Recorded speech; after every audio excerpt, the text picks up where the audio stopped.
Except for when this shit happens. Well, that's just the people. That's fair. People Bastards. suck. It's my fault. It's my People- fault for hitting people that do person suck. that one time.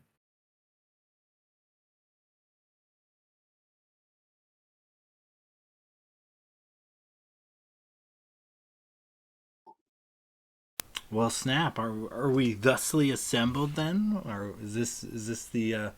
We waiting on anybody else? I think this Nope, is it. this is it. Excellent. Okay, so for this particular session of Roll for Shoes, we are going to go to the village of Schnoob. Let me type that out there. The village of Schnoob. Now, this is a very picturesque village. Lush green hills. All of the locals and their businesses and goings on seem to be healthy, happy. It's a very prosperous little village, and it is within this village that you would find your characters, and not only that, but for generations, your parents and your parents' parents also have called this village home.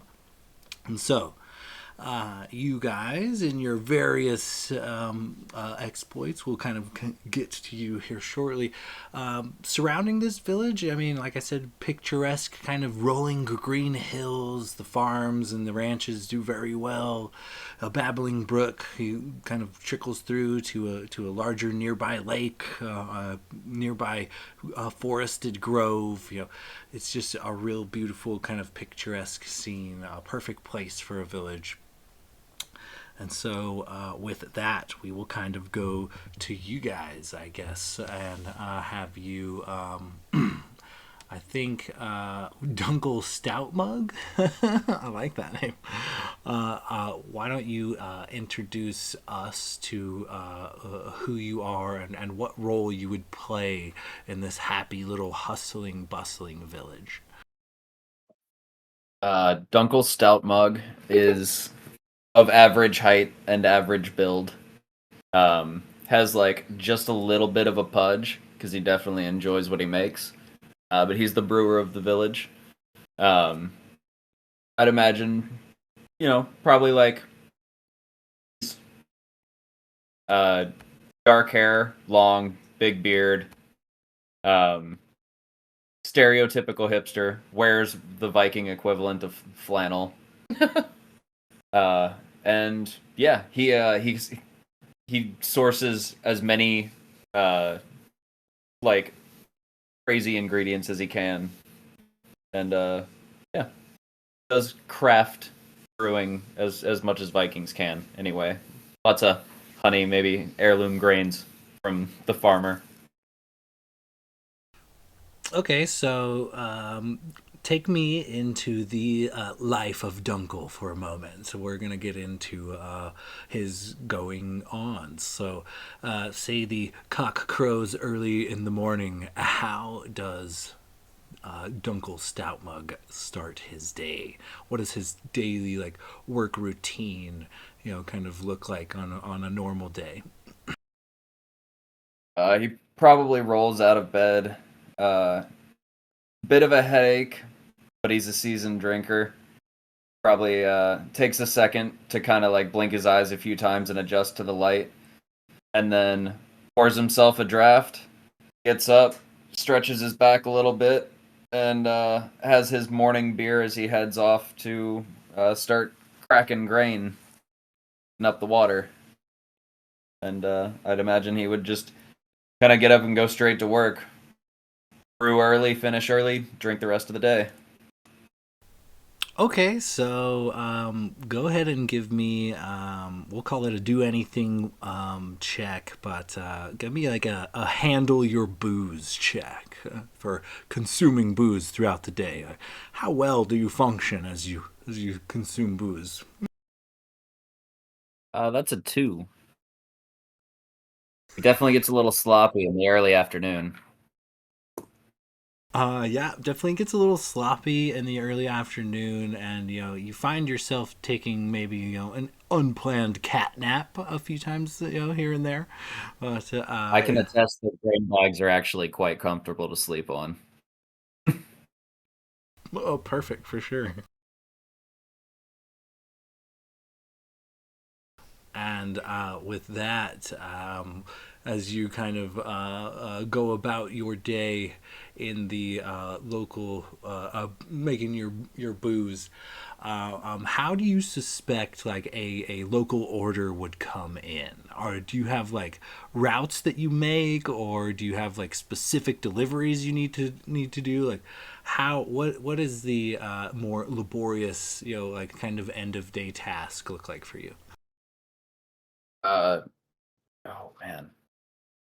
Yeah, I mean he would probably basically have like relationships with the people in town. So if they have like a regular order, then they pay up front, and when the batch is done, he delivers, and he just kind of keeps like a steady cycle going. So after he's done brewing and he's a little sloppy in the afternoon, he just kind of like hauls the finished product around and passes it off to whoever has paid him.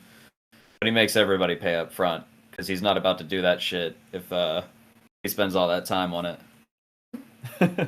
And so you'd be like hauling and lifting, say, like kegs at this point? Yeah, probably like he's probably rolling around half barrels, like 10, 15 gallon kegs. Okay, we'll call it lifting and loading. Go ahead and give me a lifting and loading check on do anything.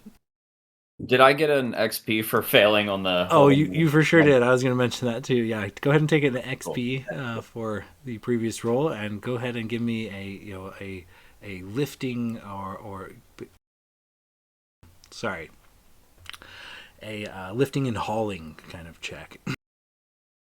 6. Oh, perfect. Go ahead and write lifting and hauling 2 as part of your skills. As you, though you may have taken a few cat naps in the afternoon, towards the end of the day, you make your deliveries with ease. Almost like the booze turns into fuel as you kind of have to do all these manual labor tasks. And I think as we leave Dunkel Stoutmug doing his thing, we are going to turn over to, what was it, Olga, I believe? Yep, that's me. So tell us how Olga, what does Olga do? What is Olga's part in the community that is this happy little village? So Olga, who in Viking times you're supposed to call the child by the parent's name, so she's technically called daughter of Bjorn because that's her father's name. She's a milkmaid. She's the only daughter of a very sad widowed father. So she spends her days milking cows and catering to her father. She's young. Like she's like the Belle from Beauty and the Beast of this Viking village. Like she's just in her own world and everyone's like, she's so pretty and mysterious and off in her own world, and she just hates her life and takes care of her father and milks all of the cows. Okay, yeah, as you kind Is that of okay? excellent, yeah. As you kind of go about your normal day, Olga, go ahead and give me we'll call this a handle animal. Do anything one. I think that when Dunkel makes his rounds, if Olga orders his product, he definitely spends extra time when he delivers. Yeah, because she's hot and Yep. young. So you said handle animal, I get a 1. 1d6. Go ahead and roll. Oh, 1d6. Gotcha. A 6. Damn. Okay, so you now possess the skill handle animal 2. And so yeah, you knock out this chore of yours, this milking of the cows, with relative ease. And so once you have this big, large bucket of fresh cow milk, what's your next step? How do you proceed from there?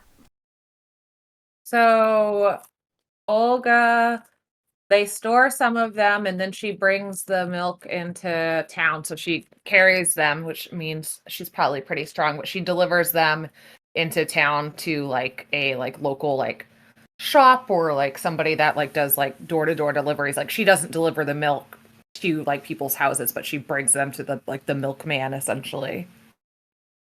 So she just like is carrying giant like buckets, like wooden buckets full of milk into town and back and forth. Dunkel often swoons over Olga's muscles and her muscular hands from all the milking. Ew, hand. Okay, go ahead and as you kind of transport this milk to, like, say, the market, and you do get say you drop it off where it needs to go. What are you trading the milk for? Do you imagine coins, groceries? Like how does this transaction go down in your mind? Well, since she lives with a widowed father, Bjorn, I would assume she probably trades it for like rum type of thing, like not beer, but like a sort of like liquor and then coins so that she can buy food. But the priority would be, I would say, typically alcohol, just based off of her dad. Okay, go ahead. Alcohol and money. Okay, go ahead and give me. We'll call it a acquire alcohol check with do anything one. Let's see if there's anything available for old pops to be drinking on. Oh, fucking Bjorn. A 5. You do succeed. You manage to acquire a decent couple of bottles of mead for a single pail of milk, and it pales in your favor just slightly. Oh, cool. Does that mean I get like a 1 next to that? For acquire alcohol, it would be a 2. It would be a 2. Oh, okay. So with that, I think we'll move on from Olga as she's haggling for some booze, and we'll move on down to Herman. Herman, where do you find yourself in this happy, prosperous little village? So Herman is pretty small, I think maybe halfling size, and very lean and muscular because he's a runner, and he's the courier for the town. Runs messages, packages, from town to town, building to building. Uh, pretty, starts his day off with a morning stretch. I got to stretch. Don't want to pull nothing out there. Um, and he packs his satchel that he carries his letters in, and just gets after it. Okay, yeah, let's call this just a straight up running. Go ahead and give me a do anything one running. It's a 5. You succeed. You peel off. You begin your day by just sprinting through the various nooks and crannies and things of this village as you begin dropping off various parcels and things. Waving to people as they are also starting their morning. As you kind of progress through the village, one heavier package seems to be addressed to a local inn, and it's one of your more favorite stops because sometimes there's a little extra in it for the courier. So as you kind of like haul this bigger package up to the inn, what is like the normal protocol, do you think? Do you like hand deliver this? Oh, 100%. Herman's very personal, wants to make sure that the delivery gets there to its designated person, doesn't want to leave anything to the front desk or anything. Because job's not done until you see it through, personally. Yeah, so as you walk in, a few visitors to the inn are walking out. And this kind of older gentleman, more plump, quite the round type. He comes to you for seeing that you're delivering the package and says, "Oh, excellent! Just in time. May I appreciate the quick feet?" And he throws you a single copper coin. He flips it from his a satchel in his side pocket and flips it towards you. Herman will catch it, just kind of like instinctively like bite it to make sure it's real, and then stuff it in his coin pocket. Oh, that's a different one. Okay, we'll call it. Give me a do anything. Authenticate. It's a 4. So go ahead and take an experience point. But you're sure that it's a metal coin, but what kind of metal, you don't know. It could be gold, silver, copper. You're unsure.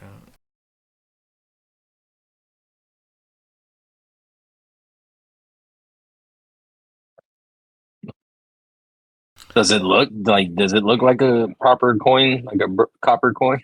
Does it look like a chocolate, like painted copper or something? It's definitely real metal. Go ahead and give me a do anything identify item check. 1d6. That's a 2. Go ahead and take another experience point. But yeah, you're not sure. It doesn't look like any coins you've seen recently. It's kind of it's a bit off, but it still looks valuable. Herman was kind of shrug it off, still stick it right in his coin pocket. Where that is, we don't know. So Herman, aside from running different parcels and various letters and things across the village, what are some of your other duties? Like what does it take to be a courier? You have to check in somewhere, I suppose, or something like that. Yeah, I'd imagine that there's like a main like post office type building that he would check in and sign in all that stuff. And outside of that, that he's a real like do-gooder. Like he wants to, if he comes across it on one of his routes that somebody needs some help, he'll most definitely like help them like load some stuff up or help an old lady cross the street. Like he's a real good Samaritan type. Ooh, good. Okay, give me a. We'll call it. We'll call it politeness or manners, whichever you prefer. But give me a d6 on the do anything. That's a 3. So go ahead and take another experience point.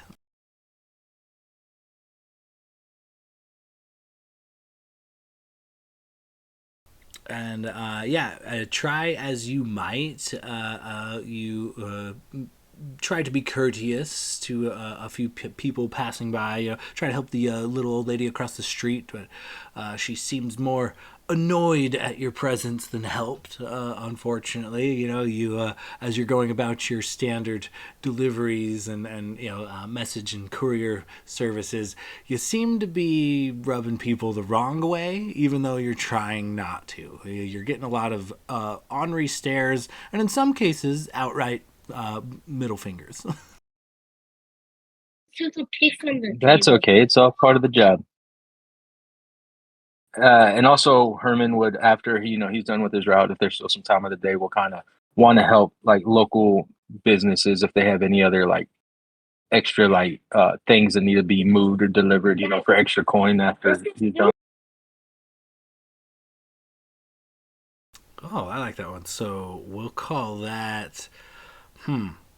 Well, go ahead and give me a helpfulness. Do anything roll. Just a d6.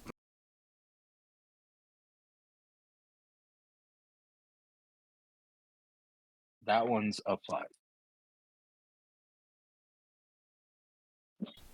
5. You do succeed, and as you succeed, you find a bit of side work at the local baker. A few things right up your alley that might pay in a little coin, as well as a bit of some baked goods.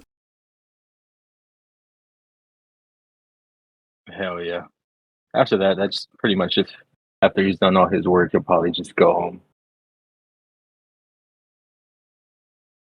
All right. As Herman makes his way home, let's get down to Hunter the Huntsman. What does your day look like in this happy, peaceful little village? So Hunter, he's kind of skinny, scrawny guy. Um, his father was a hunter for the village.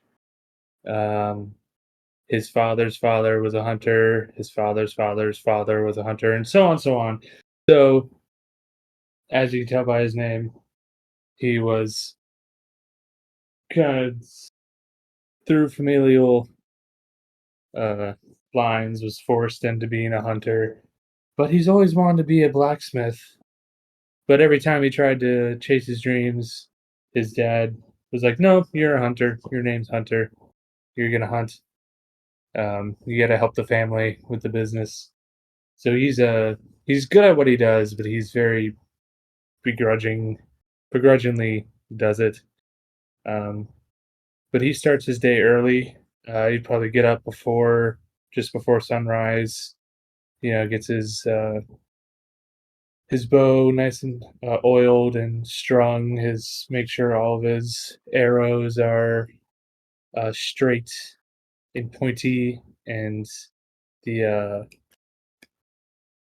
can't remember what the feathers on the end are called. Fletching? I don't know. But yeah, just make sure everything's like in order. All his equipment is in proper working order, and then he just goes out just before sunrise and spends the day out in the woods trying to hunt some deer, elk, anything of the sort to try and bring back to the village to trade for, keep his family business alive of trading, the meats, the pelts, the antlers, bones, anything like that. Okay, first of all, go ahead and give me we'll call it maintenance D6 as you do anything one kind of maintenance your bow. All right. Oh, that's a 6. Okay, yeah, take maintenance 2 as a skill as you kind of expertly prep your bow up. And then you head out into the forest and begin stalking some game. So sounds like you're going for some bigger game. So go ahead and give me we'll call it a do anything, just hunting. All right. That's a 3.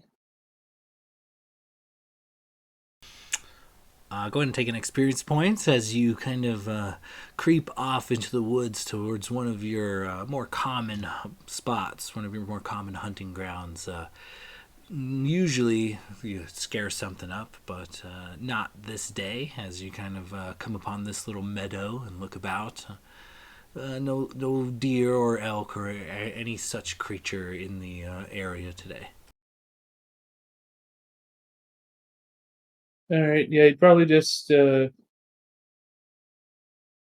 like the good part of the afternoon trying to find something to hunt.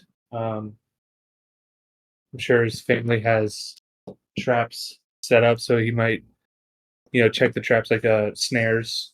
If there's any like rabbit snares and stuff like that. Maybe check Okay, those. go ahead and Those give. going back home. Yeah, for sure. Go ahead and give me a trapping, do anything roll. 4. with that, you manage to snare a rabbit. A decent sized critter. It doesn't take long, but you do have a rabbit in your sights.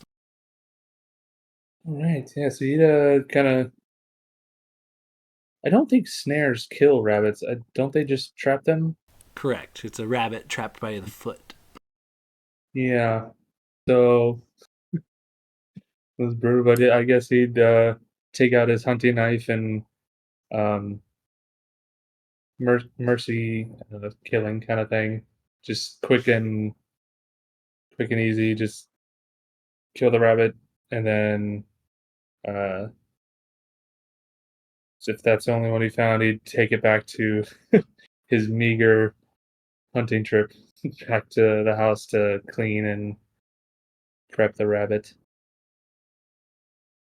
Okay, so I guess we're gonna have to get a do anything roll on you know, knife skills. So yeah, do anything knife skills as you go to execute this rabbit. God, I hope it's a good roll.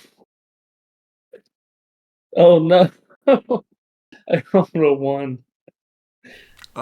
With a one, you go to this big fluffy bunny that you've got in your hands. You go to give it a good stab where you think the vitals are, and the fluff is just so much bigger and falsely kind of giving away where the real body actually is. You slash right through the fluff and stab your own self. Oh, This obviously causing a bunch of pain and causing you to drop the bunny, which then flees back into the forest. God damn it! Uh, yeah, he just does that. Curses, and then is it like a bad wound, or is it just like I just like poked myself with a knife? I guess we're gonna have to go with a medicine style check. Do anything medicine check. That's a 2. At first, it looks like it's not so bad, but you do feel a little woozy the longer you look at it. Yeah, he's probably just gonna get up and go the fuck home. Try and find his mom or his dad to wrap up this stab wound so I don't die in the middle of the woods. Okay, so as you head home, let's move on down to last but not least, Joffrey. Joffrey Dahmer. Yes, hello. I am Jeffrey Dahmer, the local butcher with the choicest cuts of meat from unique creatures. Upon the morn, he sleeps in a little bit after the sunrise as he's had a late night. Then he gets up and makes himself a breakfast of 2 eggs, sunny side up, and a steak rare. Ooh, yeah, you're gonna have to give me a cooking, do anything roll. 5. 5 is a success as you fry these up to the delicate deliciousness maximum. So after enjoying a delicious breakfast, Jeffrey will go to his butcher shop, uh, flip the sign to open, pull out his meat, and start sharpening his knives to butcher. Ooh, nice. Go ahead and give me. We'll call it prep. Prep tools. 2. Yeah, nice and sharp. Even if they are, a bit jagged and rusty, they're pretty damn sharp. he will make sure that his newest cut from last night is securely hidden in case any guards walk around looking for this poor soul, and then start cutting up a cow. Okay, go ahead and give me a butcher do anything roll. 5. Also a success. So as you kind of begin chopping up this cow, how say you've done the hard work, cleaved it up proper. How do you kind of proceed from there? Do you wrap each individual quarters and then maybe deliver it, or perhaps you have a shop that you display the meat to sell at, or what's the Oh next yeah, step? there's definitely he's got the shop attached with little displays. He doesn't really bring out all the meat, just little hamburger steaks. That way he keep it sick cold in the back, but he can package up as it's ordered.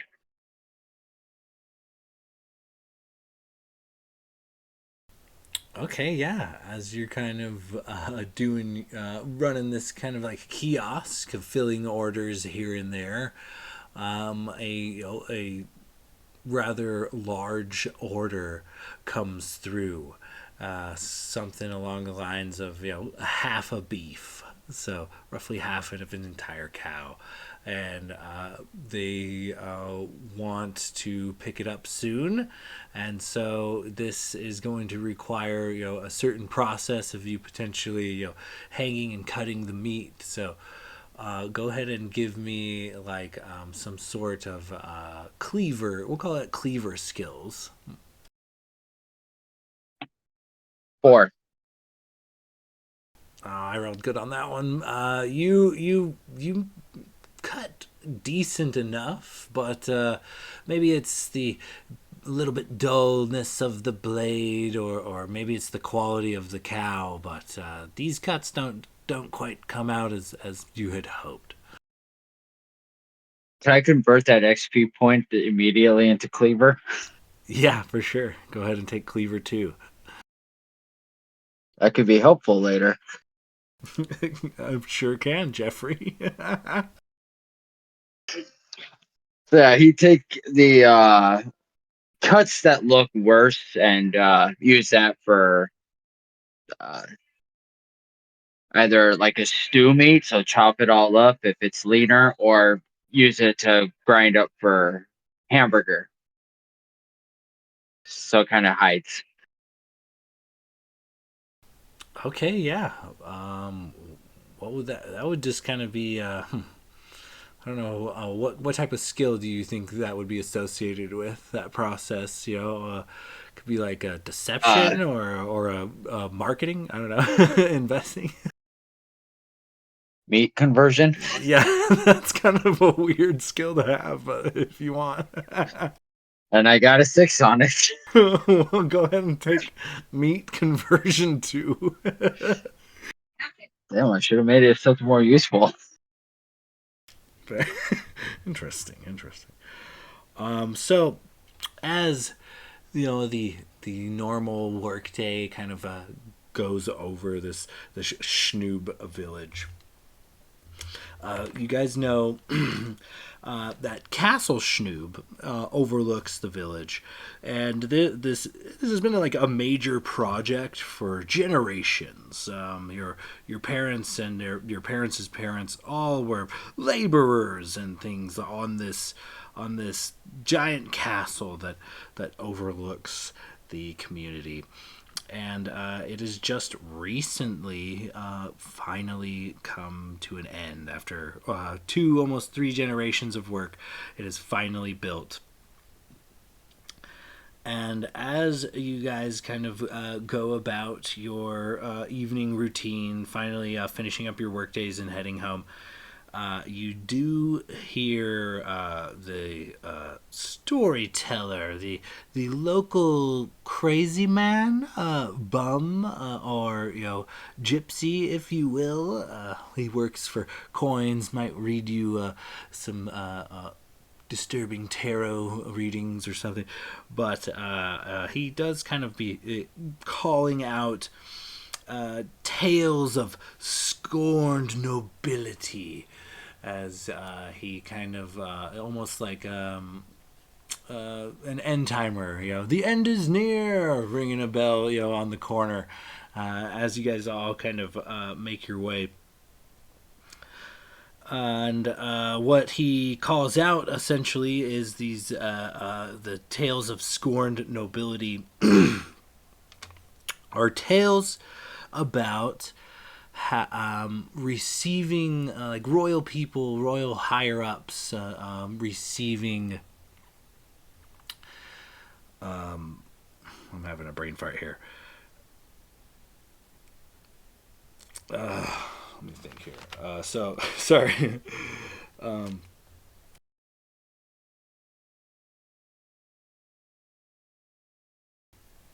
So with these tales of scorned nobility, it's the tale of like these royal higher ups that get given like a castle, or they commission like something built like a castle, and when they arrive, things are not just right, and they are upset.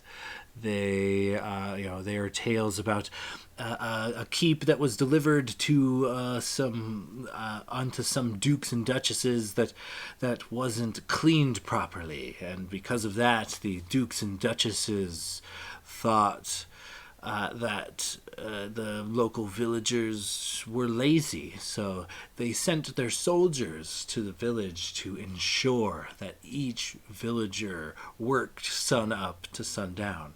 And that was quite a miserable experience for that particular village. Another tale tells of this king and queen who were served some cold cuts of beef and a lackluster meal, and being upset, executed everyone that had anything to do with the meal, not only the chefs, but the butcher that brought the cow, the ranch that grew the cow, and the farmer that grew the vegetables. And it's just a tale of travesty, one after another. These tales of this scorned nobility kind of reach out into the village and give everybody kind of a bit of a nervous vibe, as you guys yourselves are unsure how the interior of this castle looks.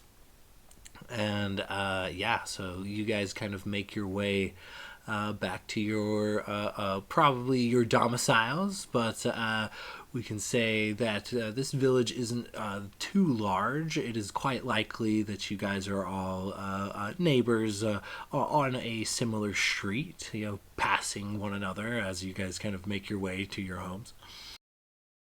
One of you bleeding, the other, possibly bloody, as he's a butcher, another carrying a couple of bottles of booze, so on and so forth. Joffrey would, if he saw Dunkel, would just walk up. Would you like some jerky?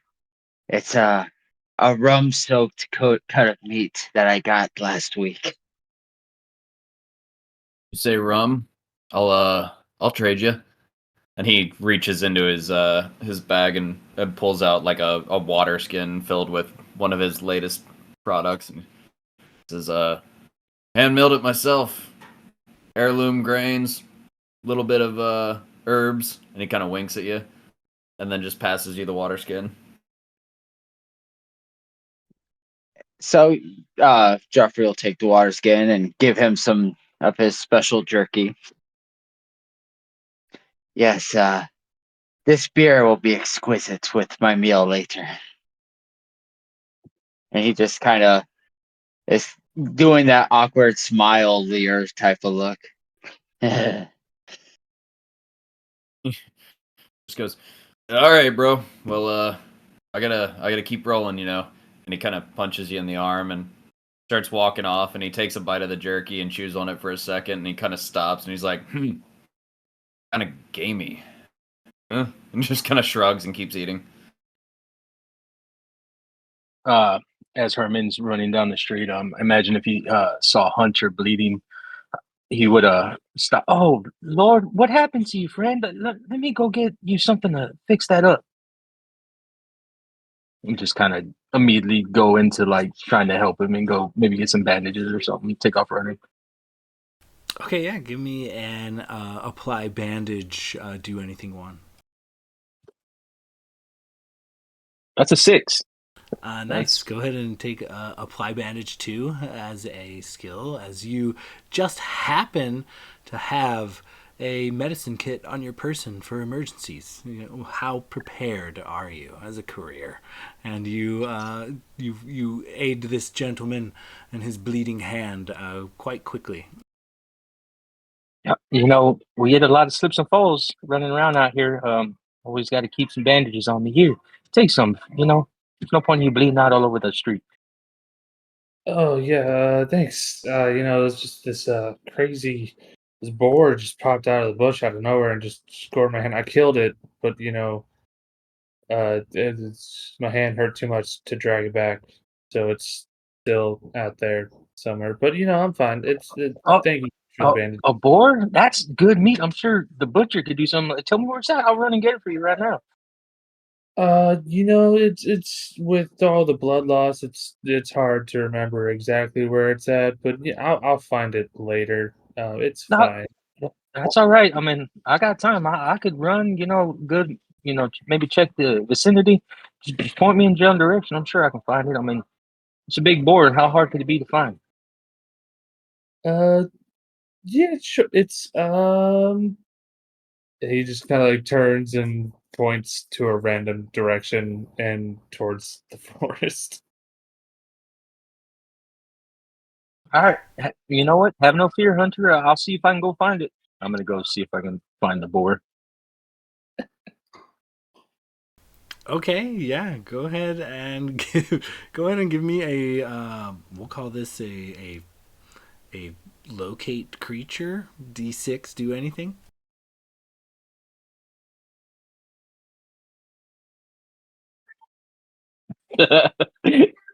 That's a 6.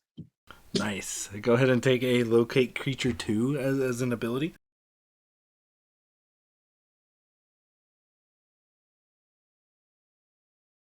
As you run out into the wilderness, you pass by a rather adorable, kind of fluffy bunny that's kind of staring you down.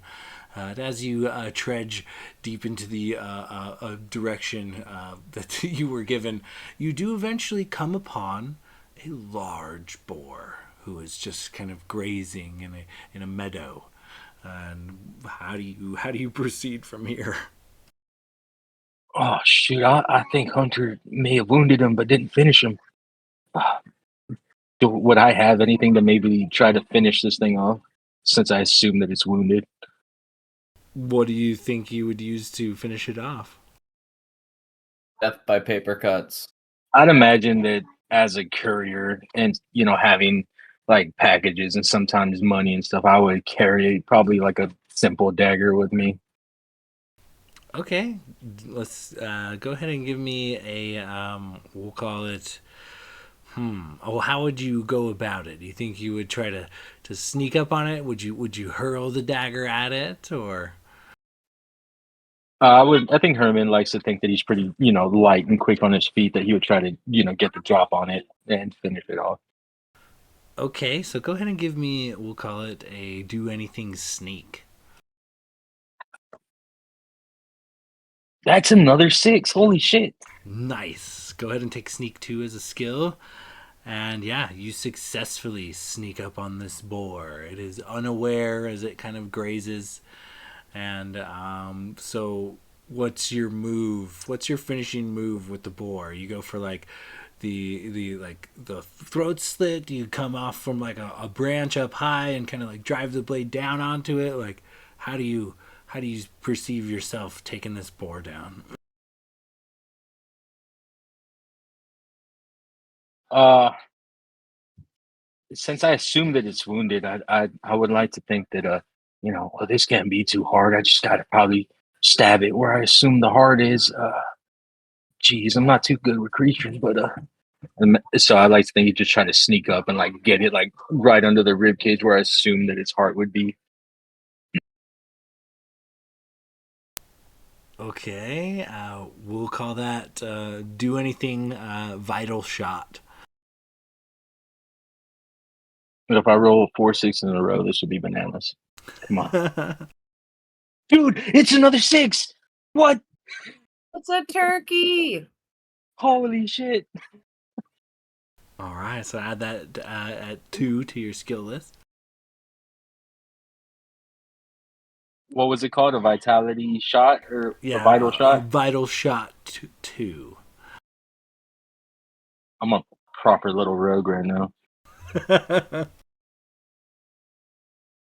All right. So as you kind of begin the laborious process of dragging this large pig back, the other villagers, as dusk kind of settles, they go into their evening routines as well. The pubs kind of fill up, and most of the workers kind of find their way home. As this is like the last day of the building of this castle and everything is done, you guys do notice a fair amount of the village seems to be packing up. A lot of the younger, more capable folk are moving on possibly elsewhere for like work and things, but so you guys are just kind of aware that a decent portion of the village does look like they're leaving, as the work, at least the local work, has dried up for the time being.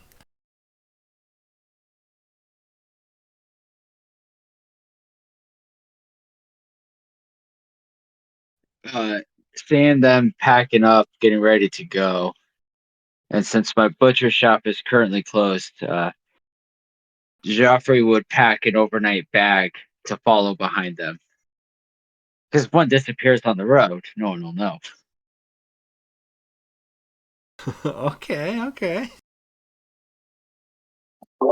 think the hunter, having been freshly bandaged up and no longer dying from blood loss, would promptly go to the local tavern, trying to find some fine stout mug beer.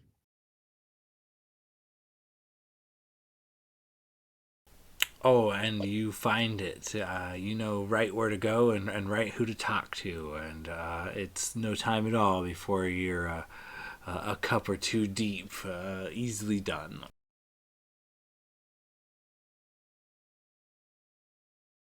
You and a good portion of the labor force of town also. Yeah, he's just gonna hang out there for the night. Um, Probably tell his dad that was out hunting the whole day instead of hunting half the day, stabbing himself, and then going to the pub and getting drunk.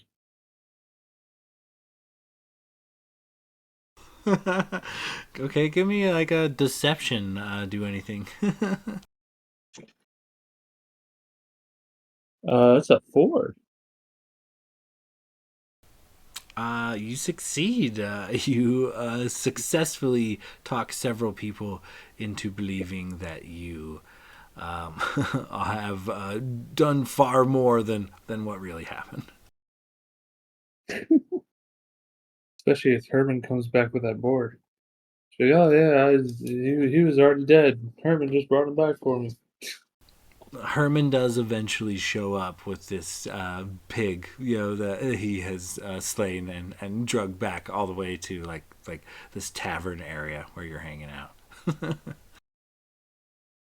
Oh, look, Hunter, I found the boar. I don't think you quite finished it off, but you probably heard it quite a bit because, I mean, it was there standing in the meadow, but I just gave it a quick stab and it went down. So you probably heard it.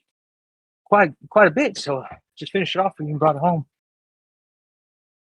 Ah, yes, thank you, Herman. Oh, look at this fine fellow. You saw a poor hunter got a little too hurt, damaging this boar to where it can barely stand up, and he went and brought it back for me. Thank you, Herman.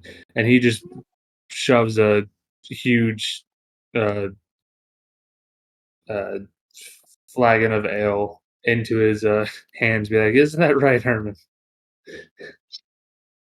Well, I mean, when I bandaged you, you didn't look too hurt, but I mean, I guess I wouldn't know how hurt you were. I mean, the boar was kind of just eating. He's just I, gonna shove the beer in his face. Just, Yeah. you were in this. Go and drink it. Okay. Yeah, Herman will take the beer.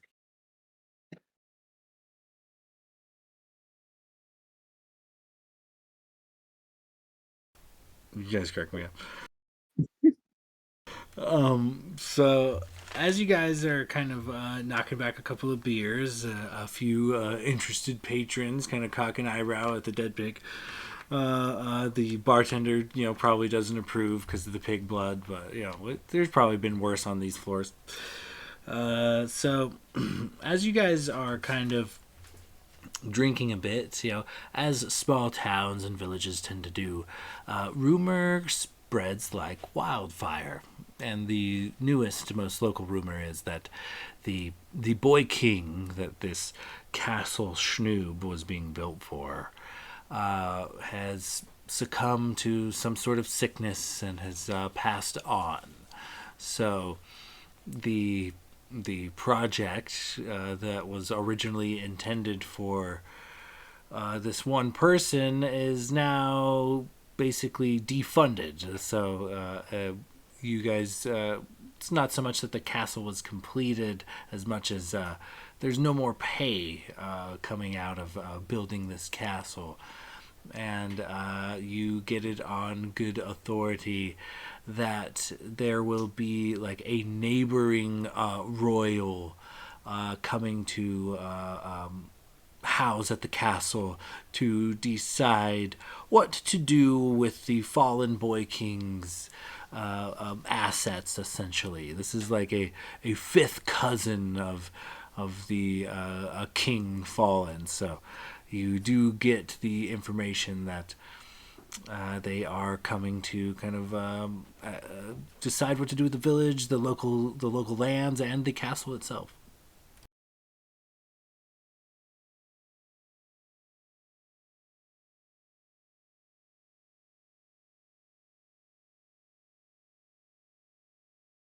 So you guys would probably get that type of information as the local rumor mill turns.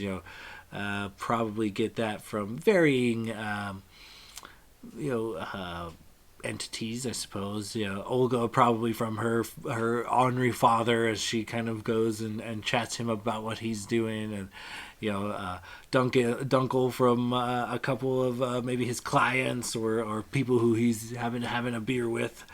And obviously the Hunter and Herman, overhearing a lot of gossip in the bar that they're kind of hanging out in. But one way or another, you guys all come upon this sort of information, leading you guys to kind of wonder, like, with no workers and no one to rule it, what does the interior of this castle look like, and how does that reflect the village and your guys' potential future? Man, Hunter, that's a real shame that the castle may not be finished now. I wonder what it looks like. Maybe we should go take a look. And seeing there's nobody up there.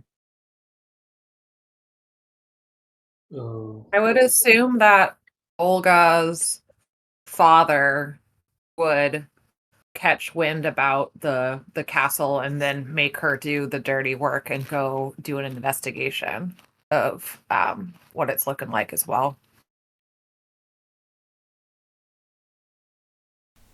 Okay, yeah. Go ahead. Oh, I like that. Go ahead and give me, we'll call it an investigation. Do anything one. Oh boy. Okie doke. Oh, it's a 2. I didn't do that Do you have great. any XP?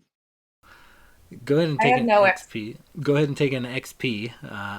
As you kind of listen out, as you kind of try to gather a little bit of local information from your a few sources here or there, it seems to be conflicting information. You have like some people say, "Oh, the prince of so and so is coming to stay at the castle, and he will decide the fate of the village and the surrounding area." Then somebody else shows up and is like, "No, I heard it was the Duke and Duchess of this other territory," and so it's kind of conflicting. You get the information, but as to what is or is not true, you're not sure. Okay. I would imagine that Olga would stick around and just pretend like she's trying to seek out more information to spend more time away from her father. So I think she'll just be kind of in the area without going home at this point. Okay, yeah. Most of the locals tend to gather in and around the pub. There is, it is kind of like an evening ritual, if you will, and so kind of make your way down there where some of the other villagers are kind of hanging out as well.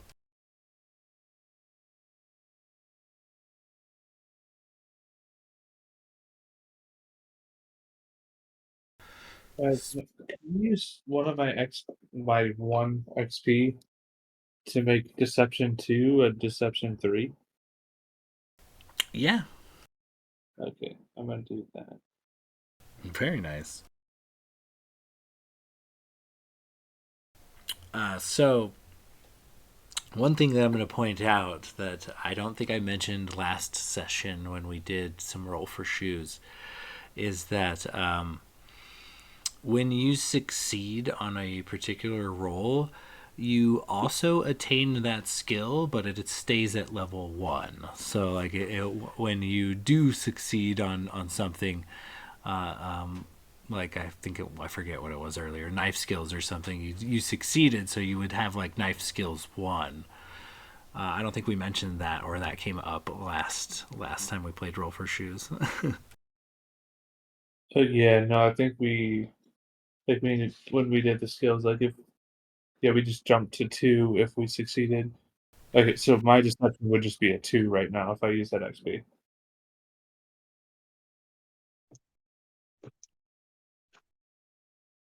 Yeah, Okay. Okay, so any skill that we've gotten so far is just a 1, correct?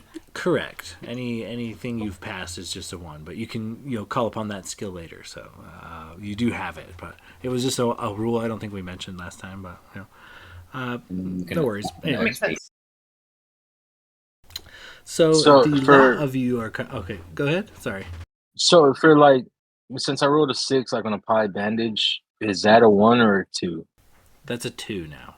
If you roll That's a if you roll the maximum ever, the skill upgrades. If you roll 2 6s on a apply bandages 2, it becomes apply bandages 3. Type of stuff like that. Oh, Okay. okay. So all the things I wrote, so my 4 6s in a row, those are all 2, which means the next time I use one of those skills, I roll 2d6, right? Correct. Okay, all right. Success, you Okay. just get Okay. the So Katrina's handle animal and acquire alcohol are both 2 then because she rolled double 6s.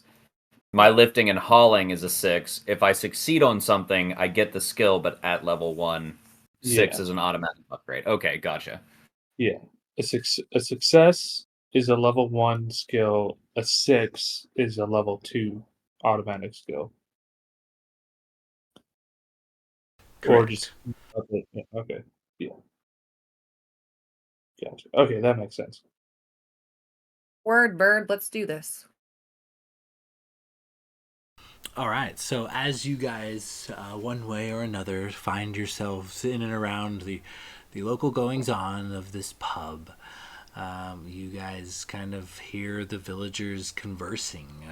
One in particular, you recall this this bum, this gypsy, this traveler of sorts, kind of a little crazy, probably a little homeless type of a person, but still kind of going on about the scorned nobility and how it is everyone's best interest to venture and see what can be done about the state of affairs of the castle, if anything. And he talks again about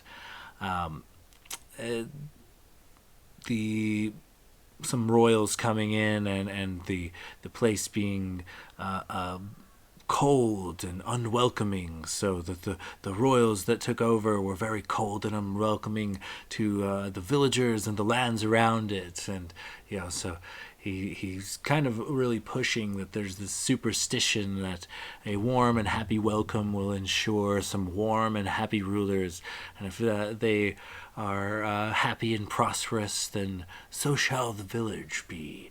But he's pushing it hard, and a lot of the villagers are buying what he's saying, and a lot of people are kind of worried as the castle's construction is just recently completed. But from the tales you guys can gather, that's about it. It's basically a giant empty castle. I think Hunter would like to find. So at this point, are we all in the pub? Yes, you guys are all like in and around the pub, as well as maybe a few other villagers. But Sorry, Hunter. It was a clarifying question. You do you, boo. No, you're fine. Yeah, I think Hunter would like to find Dunkel, and he'd probably be looking also for Olga, because if Olga's close by, Dunkel's probably not far behind. So he's looking for either Olga or Dunkel. Dunkel is definitely, like, the moment Olga walked through the bar, he was definitely waiting for her to arrive. And he's just, like, staring at her from across the bar, like, order one of my beers. Order one of my beers. I hope she likes the beer. She's gonna like it. This one's a good one. Oh. Why are you so obsessed with me? Relax. Because you're the hot milkmaid. It's a small village. Oh. He's into you. You got strong hands. She's like the only woman in this small little town too. I'm like, literally, I'll just. I mean, just to be takes- fair, he everybody takes else one- we've talked to is one of us or the crazy old guy. Yeah, So- you'll take what you can get. I get it. It's fine. I would imagine that Olga, I guess, if now things are going to be made about me, she would just go up to the bar, and since she has a skill of acquire alcohol, I assume that she would kind of like stick her hand out, and someone would put a non-roofied beverage in her hand. okay, go ahead and give me an acquire alcohol roll. Herman will use his delivery One- skills to Yep. to deliver alcohol. Oh, I got a 1. You can use your XP to upgrade to level 2 if you want. What's that mean? You cross out your XP, and now you have acquire alcohol 2. So next time you roll it, you do 2 dice. Oh, that's what the 2 means, is 2 dice. Mhm. Oh, okay. Well, I have a 1 for now. So no one bought me beer. Bad. With you holding your hand out, the barkeep, he just gives you a look up and down and hands you a glass of water. Cool. My father doesn't give me water at home. That's perfect. Thank you so much. Dunkel sees this, and from across the room, he just, like, awkwardly panics, and he's like, get her a beer on me! Nice. Herman will deliver the beer. Fully roofied though, since she rolled a 1. Oh, I said no roofies. But you rolled a 1. I understand. Well, night, guys. Have fun playing without me. I'm going to be passed out in the corner of the bar. Oh man, I went into like a coughing fit. You guys had me rolling for a second. I don't want to. I was just kidding. I don't want to roofie the only girl player we have. Is something kind of gross about that. getting Shit. I was getting the ick, so yeah, that makes sense. It's like the Oh. scene from This Is the End when Emma Watson makes it to the house and they're all discussing like, hey, Yeah, man, there's an elephant in the room. Like, yeah. We're talking about raping. We were talking about which one of us is not going to rape you. Okay, so Olga has her beer. She's so oblivious to anything and everyone that she's just in her own little world. And that's pretty much all she's doing right now is just drinking her beer and kind of listening and trying to get the dirty details for her father, Bjorn. Okay, go ahead and give me a do anything eavesdropping roll. Oh, eavesdropping. The 2. Though you don't find out much more about what's going on at the castle, you do catch a bit of juicy gossip about an unfaithful wife and a sneaking around type of husband. Neither know that they're cheating, but you definitely get the lowdown dirty goods on a local couple here in the village. do they like pina coladas? Yeah, it's like the Pina Colada song couple, right? Exactly, pretty close. Nice. Well, I will take that information and continue just listening at the bar. Right. So I imagine Hunter heard Dunkel shout out, buy a beer on me or whatever. So he's gonna make his way over to Dunkel. Oh, easily done. You know, a few villagers kind of linger, some farmers and things. You know, having some beers after a hard day's labor. But it is essentially just the lot of you with a few stragglers here and there. Alright, guys, so I'm gonna sit down next to him. Imagine I'm a couple beers deep or a few beers deep now, so I kind of like stumble into the chair and like plop down next to him. Hey, Dunkel, I got a great idea, and I need you to hear me out.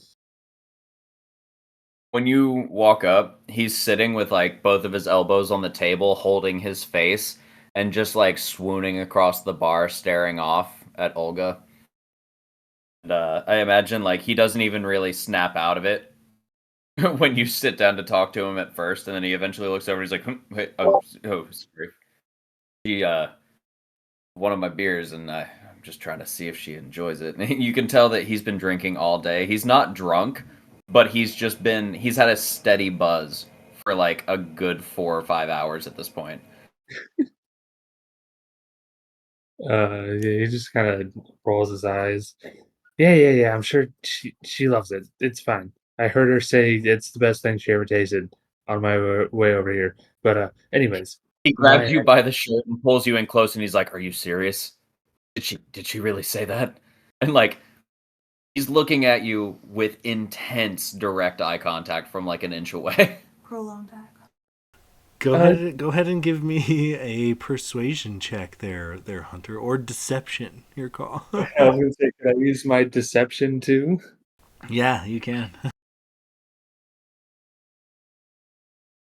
That's a 2 and a 2. God damn it, 4. Does Well, you roll if it against meets it, it beats, you end up pulling it off successfully. You convince him. Well, give me the spiel. Yeah, I was walking by trying to get over here to tell you my fantastic plan that I've yet to tell you yet because you're a little distracted, but it's fine. Anyways, yeah, and she said, "Oh man, this is the best beer I've ever tasted. It's better than all the milk that I've ever milked," or something along those lines. That's pretty much word for word what she said. Totally. That's oh fuck yeah. Fuck yeah. And he sits back and he like sits up a little taller and he like kind of straightens his hair out and like brushes his beard down with his hands and he's like, fuck yeah, tonight's the night. I'm gonna I'm sorry. Wait, what? What were you talking about? My plan. So I'm sure you've heard the castle, because the little dickhead king, just keeled over and died. Uh, but it's currently sitting empty. We could totally just go up there. I mean, like squatters' rights. I mean, I'm sure that's a thing around. What if we just go and just move into the castle and just say it's ours now? And he grabs his mug and kind of like leans in across the table, and he's like, "You're telling me there's an empty castle that I could have tonight,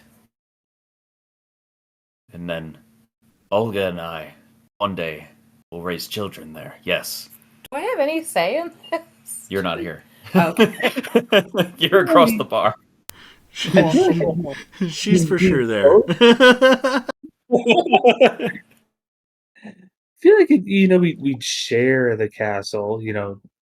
I mean, Olga can come too. That's fine, but like, it wouldn't just be your castle. The hunter has a little bit of castle too. Yeah, But yeah, yeah, yeah. We'll find you a room or something, but like we're gonna have like a lot of kids, so Jesus but Christ. you know. but it was my plan. And it's a great plan, and he just kind of like pats you on the shoulder and nods. Just like ends it right there and gets up to go get another beer. Maybe this is the wrong person to talk to. All right. He's gonna get up and yeah, I guess he just gets another beer too. Fuck it. He just needs bodies to help him with his dubious plan. Sean, can I try to schmooze the bartender since I make the beer, presumably like the only beer in town or in the village, to see if I can get us a couple free beers? Yeah, go ahead and give me a do anything schmooze. Oh, I'm schmoozing now, so I can schmooze you later. My God, relax. It's a fucking 6. It is. I see that. Nice. Schmooze too. As the bartender makes a little bit too long of prolonged, meaningful eye contact and slides you around on the house. I'm gonna be schmoozing and snoob.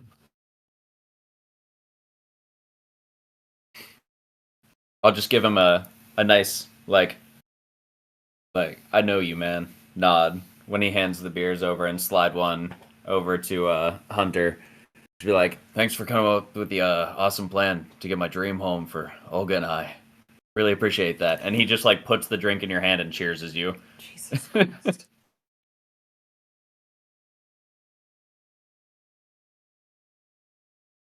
Hunter just sighs deeply and figures he'd deal with the problem later.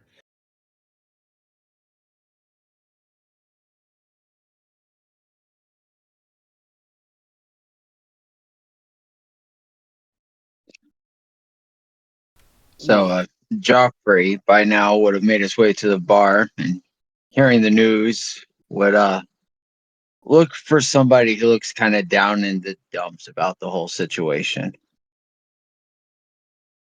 Like they realize they just lost their money or whatever.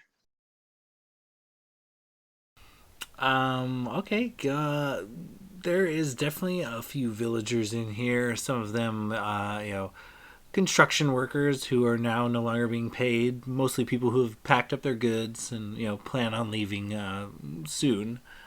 And yeah, you definitely come upon a couple of downtrodden villagers. How do you proceed from there? Find one who looks alone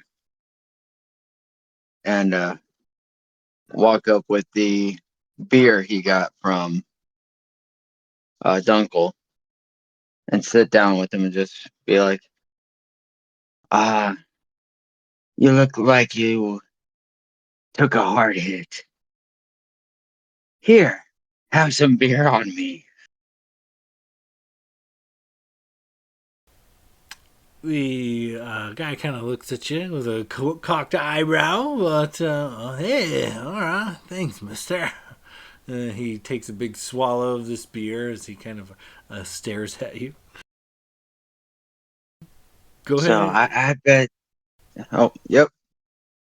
Go ahead and give me a generosity. Do anything. 2. He, sips on the beer, kind of gives you a bit of a bitter beer face as he kind of addresses you. But thanks, mister. What can I do you for? So I bet the inside of that castle looks real nice, so I've heard. And seeing as your employer can no longer pay you, I think it's only right we go in there and perhaps get your wages another way. Well, you lot can do what you want, but there ain't nothing but brick and mortar in there. It ain't the castle ain't been furnished. There ain't the kitchen's built, but there ain't no pots and pans. There ain't no food. There ain't a single lick of furniture or carpet or wall covering in the entire place. If you want to haul off a bunch of bricks, be my guest, but I don't think I'll be helping. Ah, well, in that case, how about we just sit here and get drunk? I could drink to that. He sips on this beer once again, having a bitter beer face as he kind of stares you down. So, uh, Joffrey will drink light and very low alcohol and dump more out and keep applying him with as strong a drinks as he can.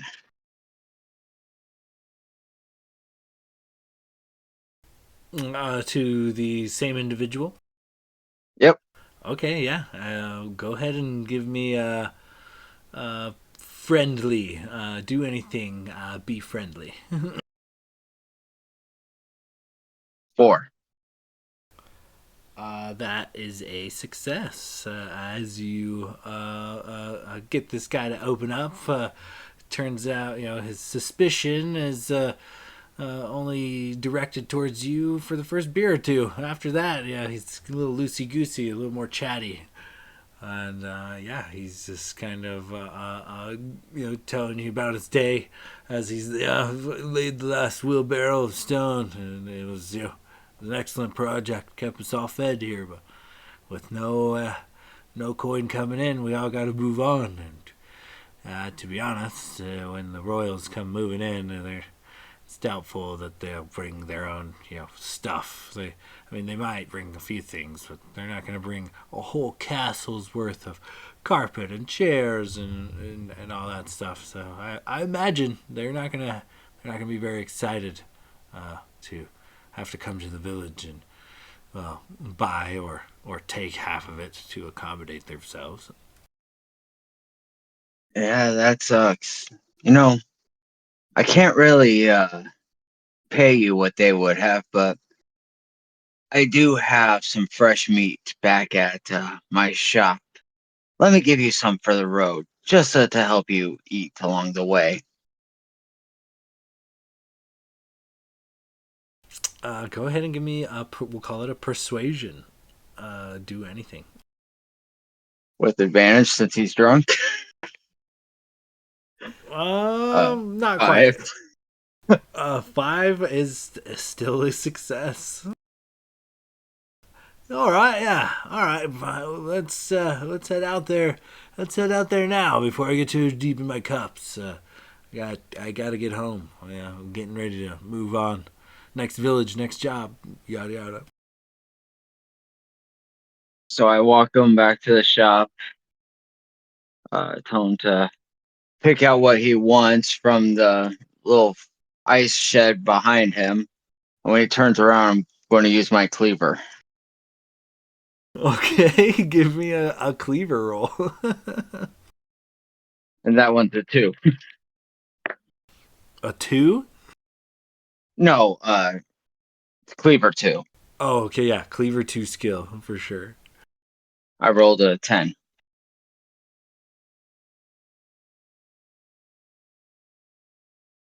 With a 10, you tell me you successfully maneuver this cleaver pretty much however you'd like. Tell me how you proceed.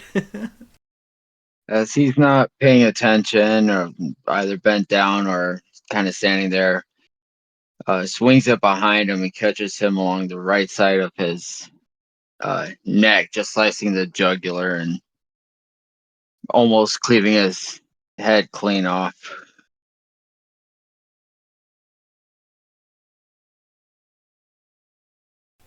So, And as your head hits the ground, how do you, where do you take it from here? As the head and body kind of collapse in front of you, no one any the wiser. hang him and dress him. All right, so you end up getting to work.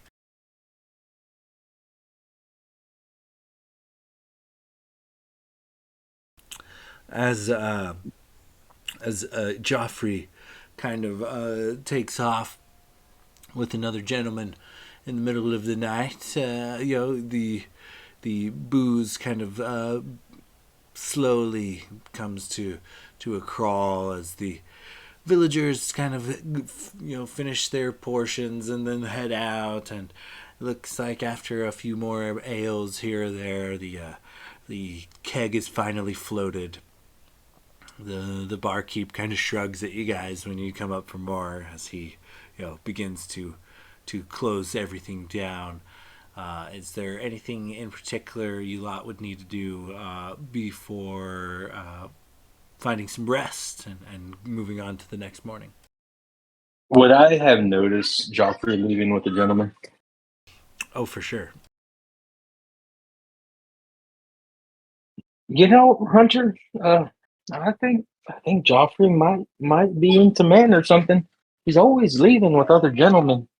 Not that I'm one to judge, but just something that I noticed. Are you just a little bit jealous there, or what's going on here? I could be, but he never tries to take me to his butcher shop after hours. Maybe he's giving away some free meat, one way or another.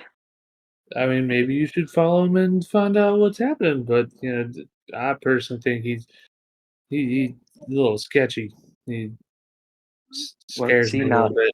you call him sketchy, but you're the one trying to sneak and peer into another man's business, and I think that's sketchy. I didn't sneak and stare into another man's business. No, but you suggested that I do it, and that's sketchy behavior, sir.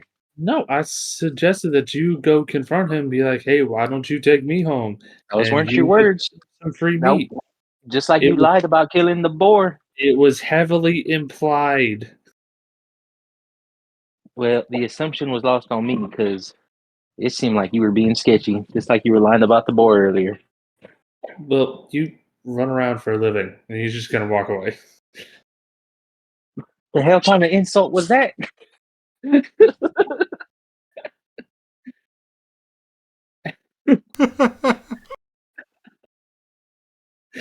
You guys have got me. You guys fucked me up. So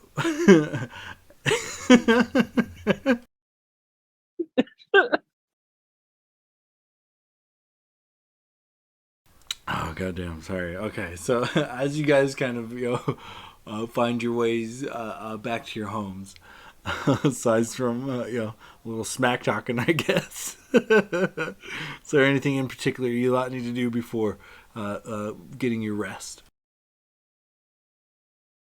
I'd imagine since I passed by the butcher shop on the way home, not like in a creepy way, just kind of pass by, look through the window, see if I see Joffrey or any Mhm, lights are on or, or something. mhm. Yeah, go ahead and give me. We'll call it do anything peeping. And I also don't want to be noticed on this, so I would have used my sneak at skill 2. Okay, yeah, for sure. We'll call. Well, you could just use sneak instead of peeping. Do anything. So, go ahead and give me a sneak 2. That is a 9 total. 5 and 3. You successfully make your way out to the butcher shop, and as you kind of look in, it looks like he's butchering an animal. He's hard at work. You know, he looks to be hanging some flanks, maybe making some burger.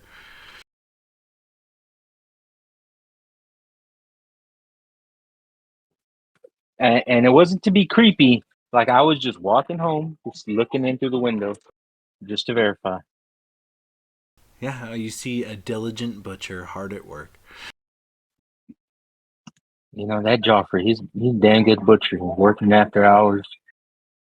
I strive to be a hard worker like him, and Herman will kind of go home and be extra, like, have motivation to do better tomorrow. I will say that Olga, once the bar started clearing out, was quickly trying to skedaddle home because she'd have to wake up early and make her father breakfast. And she did seem to notice Herman peeping Tomming as she walked by.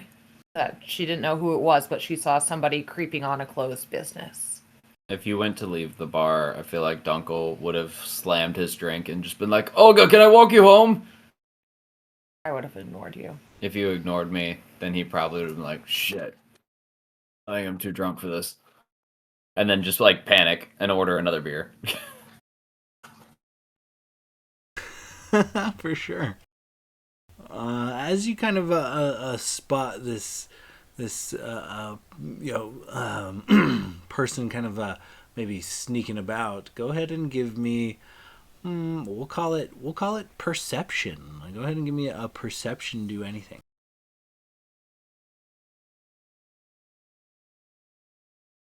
A 3. Go ahead and take an XP, but alas, it was difficult to catch like the face or identify who was kind of peeping. But you did see somebody kind of peek into the butcher shop window before darting down the road. I imagine that would just make Olga kind of tuck the collar of her shirt in a little bit tight, like paranoid almost, and kind of scamper home a little bit faster.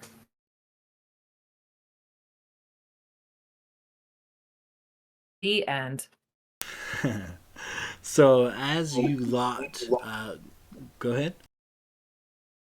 I was just gonna say, after Hunter laid out that sick burn, he would have grabbed the boar and started dragging it back to his house drunkenly, like he's not completely a hold of his faculties as he's trying to drag this probably sizable boar back to his family's home. Oh yeah, it's definitely a decent sized boar. Give me a good we'll call it a hauling do anything one. Falling. All right.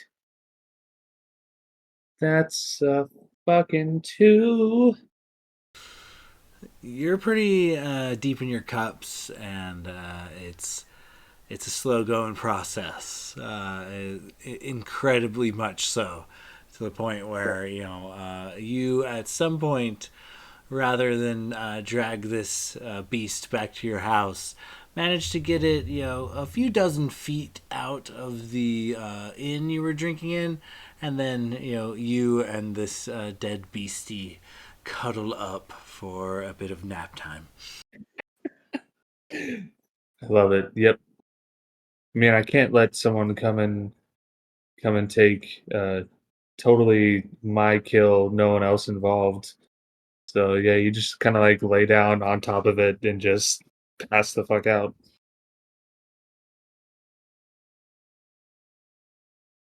So, as you guys find a bit of rest, the night is somewhat uneventful, and as the morning kind of comes to the following day, I think we're going to have to start with Herman.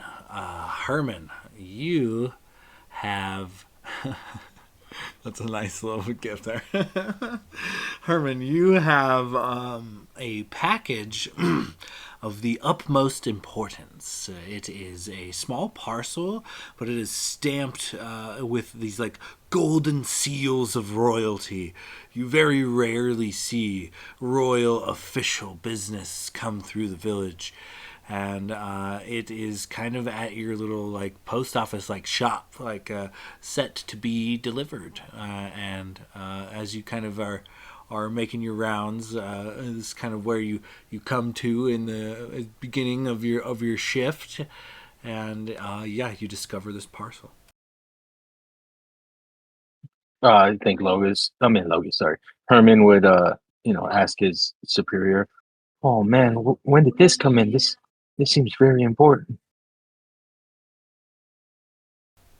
Your superior is a significantly older lady. She it's got picture like the lady on Monsters Inc., the Mike Wazowski type of a lady. She's just kind of doing her thing. I don't really pay attention to that sort of stuff. Look, I get retirement in like 10 days.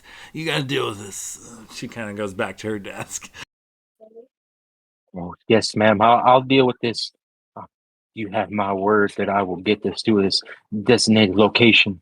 And Herman will like secure it in his satchel and make sure it's locked and buckled up and kind of feel extra motivated and take off straight to where this belongs to. Well, as you take off to deliver it proper, you realize that it is addressed to the village of Schnoob.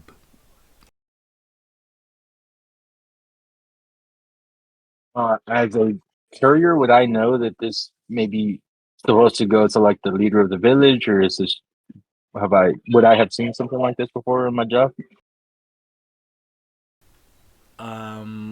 Go ahead and give me, we'll call it a recall. Do anything one recall.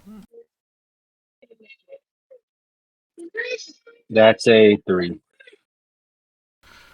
Go ahead and take an experience point. But no, you've never seen anything like this before, and you would know that the village is just kind of a community that the leaders of the village are typically those who would be in the castle. So you don't really have like a set leadership. There's a bunch of villagers who all have their own jobs. No leaders in particular. I think Logus would immediately like run back to his post office area and ask the superior, ma'am, there's really no designated address. It's just to the village itself. I'm not quite sure where I'm supposed to take this." She kind of lowers her spectacles and kind of inspects it. Well, why don't you read it and then you go tell everyone in the village exactly what it says, every single person. I retire in like 10 days. Throw it in the garbage. I don't care. Oh man, literally a message to every person. What could be more important? I feel so honored that you would bestow this responsibility upon me. And with his superior's permission, he'll open the letter and read it. So this gold sealed package, it's very bougie. It's like got like a felt like interior to this box, and the letters, it's nice folded parchment. It's kind of perfumed, and it's got like this golden calligraphy kind of on this letterhead. But it essentially says that a duke and duchess will be arriving here shortly. The morning of 3 days from now. So, morning of the third day, this Duke and Duchess will arrive. And it will be the day after that, after they have been received by the village, that they will decide what to do with the castle, the village, and the surrounding area, as it has now just been bequeathed to the king's fifth cousins, the former dead boy king's fifth cousins, essentially. So you Are we? Sorry. Go ahead. Are the Duke and Duchess? Are they a married couple, or are they cousins, or are they cousins that are married? Go ahead and give me, we'll call it a general knowledge roll. It was just for my own knowledge. It was Katrina, not Olga, but I'll take it. I got a 4. That is a success, and unfortunately, you don't know which count and countess or Duke and Duchess is coming. But it is not out of the realm of reason that they could be brothers and sisters. That is kind of a royal family trend in the medieval times. Hot, hot, hot. Okay, thank you. So after Herman, would read this, he kind of, oh man, holy moly, this is big news, and he'll kind of share with the superior, even though he knows she don't give a shit. All right, so and then he'll just get on his duty of telling everybody in town that the Duke and Duchess is coming in 3 days' time.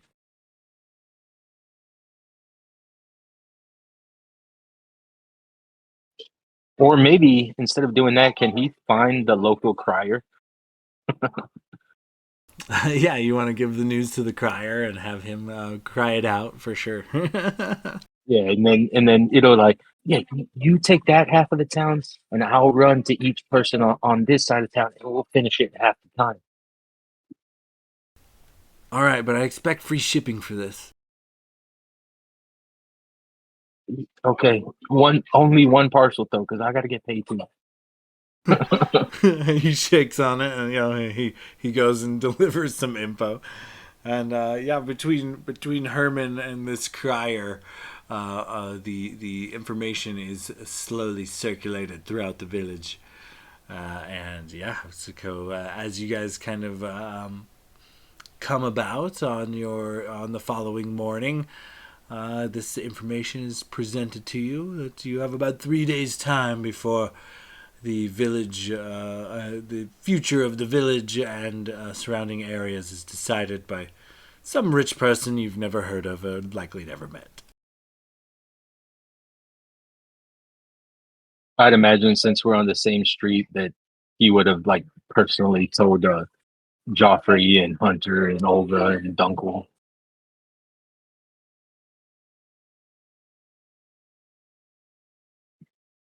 Start with Joffrey. You go to the butcher shop and, man, Joffrey, I saw you working last night. I didn't want to bother because you seem to be getting ready for the next day. But man, I got some important messages, and he'll kind of tell him what's happening. Well, that's something. You better tell Hunter that he better go get to hunting and bring me the carcasses, and I'll get to butchering. They're going to want a feast, and I'd rather not use my reserve meat. Oh man, that's smart. What you say? Did that gentleman ever that you left the bar with ever make it out all right? Yes, we had a delicious breakfast together, and then he had to evacuate. Oh, that's odd. I'm pretty out running around pretty early, and I didn't see him, but we must have missed each other by a couple minutes. But okay, all right. Let me go tell Hunter. Hey, and Joffrey, if he brings you a boar and he tries to lie to you and say that he killed it, it was me. I even had to go out there and drag that son bitch back myself. For a hunter, I don't know if he's that good of a hunter. Just between you and me. And then he'll kind of laugh about it and take off to find Hunter.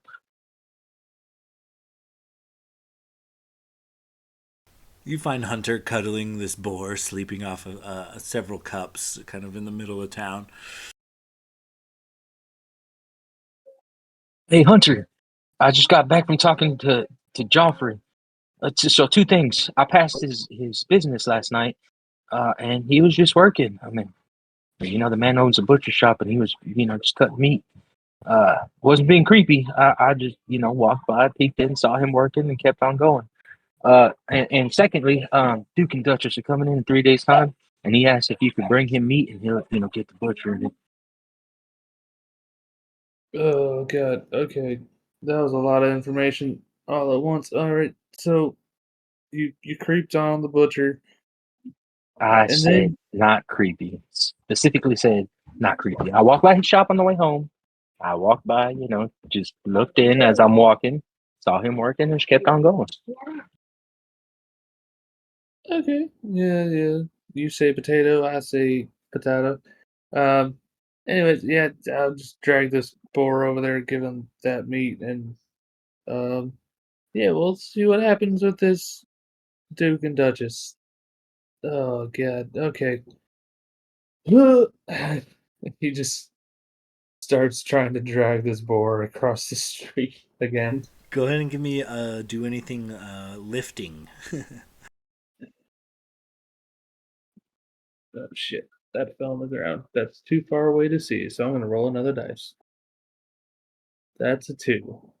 God damn That's it. what I rolled, you lucky son of a bitch. If it beats, it beats, right? So even though drunkenly and laboriously, you do scoop this boar up and walk it over to Jeffrey's butcher shop and present it thusly. It's a little dirty. It looks like a hobo slept on it, but the carcass is in relatively whole shape.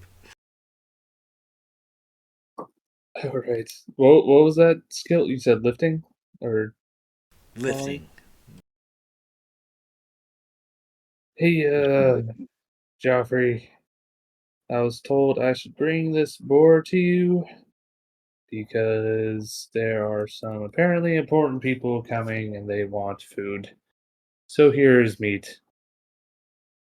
It's a little dirty, He but it's just wash off the fur and it'll be fine.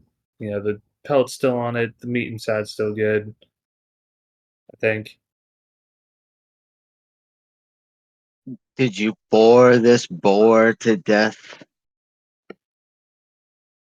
Something like that. Well, enough yapping. Get to snapping. Because yes, we have royal assholes coming, and they want feasts, and that means a lot of wasteful food. So Uh, shoot, do you need more meat? Should I try and get another boar or elk or something? let's go with 3 elk, 5 boars, and about 100 ducks to start. Yeah, I can totally do that. Yeah. I'll be back later with Well, take Herman with you, because apparently you spot them, he kills them. it's semantics, who killed what. It's very foggy and details are slim to none, and I'm just gonna go now. Okay. Have fun getting the board. Alright, bye. He's gonna just walk off and I guess try and go hunting. He's gonna his pride a little hurt, not go find Herman and try and do it by himself and hunt as much as he can, even though the list he was given was astronomical.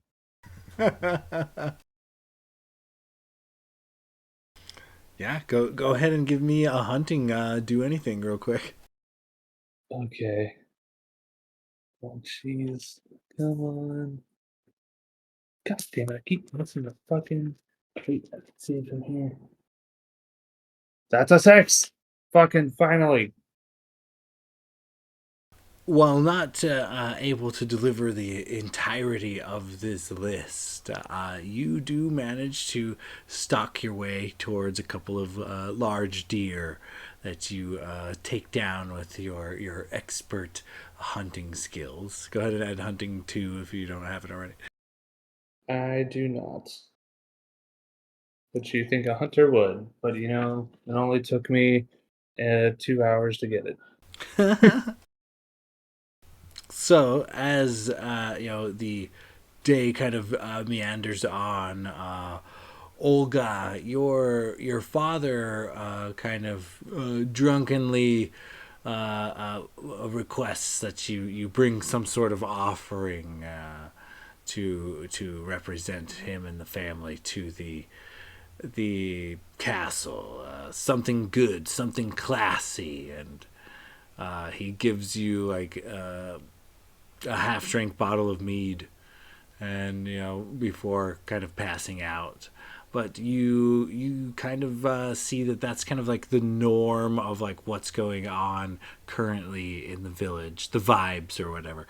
The younger and healthier, stronger folk seem to be moving on out of the village, and a lot of those who have elected to stay behind, whose fate is to be decided by whoever knows, whom people have not known yet. They kind of get together and begin. You see like little old ladies and older folk are the ones that are kind of the ones staying behind. Either they're really too young or too old, but either way, they seem to be bringing like baskets of goods and various donations and things, and heading towards the castle to give their blessings and offerings and whatnot. Mm-hmm. So I would think that Olga, as a milkmaid, she has tried her hand at cheese a little bit, which to my knowledge is the only milkmaid hasn't really been going to market. It's just been a project she's been doing on her own. So I would imagine she would want to give a special gift that no one else has given before, and she would try to give some handmade cow cheese. Actually, all cheese is cow unless they say it's goat cheese, but that's besides the point. Let's continue. That's my bad. Sorry, I'm high. You took me for a ride too. It was quite the journey. But no, she wants to try to give her personal stash of cheese that she's been experimenting on. Oh man, let's call this skill produce cheese. Yes. Fuck yes. Okay. Roll my D6. I got a 5. Here, Dakota, grab me another beer. With a 5, is that what you said? Yeah, I said it very excited, so I understand the squeal was okay. unnecessary. Five is a success. You definitely managed to just happen to have a bit of cheese on your person, sealed in a bit of wax and everything. Nice, sexy. Okay, cool. Then I would imagine she would take her little pocket cheese that she has. I bet she wrapped it up nice and took like a little hair bow and like put it in like a little like cute, little tied up thing. And yeah, she'll make the way. She'll follow the crowd because she's not gonna get her father to move out, and she can't live on her own because she's told that she's a piece of shit all the time from her deadbeat dad. She's gonna do what she can to survive in the town. Okay, as you make your way to Castle Schnoob, you notice that a lot of these people are putting their gifts and offerings and things on the steps of this castle, the front steps. But the door is open, just adjacent, ever so slightly. But it doesn't look like anyone has really entered. It seems like a lot of The offerings are just being kind of placed in the front yard and on the front steps. You see baskets of various fruits and breads and different types of artisans bringing various goods and knickknacks and things. So how do you proceed with your block of pocket cheese? So I would imagine that since she couldn't figure out if the Duchess was a cousin or sibling or married to the whatever his name is, her thought process is if I could do something to get this Duchess to fall in love with my father, I can break free from the stronghold. So she would want to personally present the gift to somebody in the castle. So I would imagine she would just be like innocently like, "Oh, the door is open, like knock knock, here I am," and try to go in. Yeah. You enter this castle, you push the door open with a loud creak. And as you peek inside to see this grand great hall, it's not really that grand at all. You don't see any fire in the hearth. The large stone room is unadorned with anything but a single window. No carpets, no drapes, no finery, no heat in the hearth. It's just kind of a cold, dusty room. A few cobwebs up in the corners. It's even dark. It's not well lit, and it's empty, completely empty. No furniture, nothing, just stone. Could she like yell out an echo of a voice or anything to try to see if there's any presence, whether it's royalty or somebody else that just meandered into the castle? She does have cheese. Someone would want to hang out with her, I think.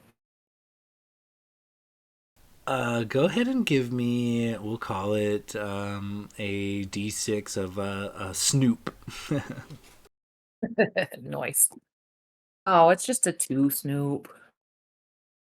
With a 2, go ahead and take an experience point, but you don't find anyone in the castle. You wander around several rooms, and much more of the same. You wander into the kitchen, except for there's no heat, there's no warmth, there's no food in it at all. There's no pans in there at all. The pantry's empty. The throne room's kind of empty. The what should be like the royal quarters of the Duke and Duchess where they'll be sleeping.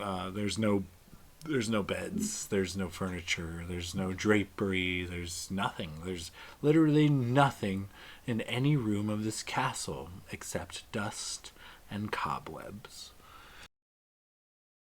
So I imagine that she would have the feeling that for the first time she's actually fully alone.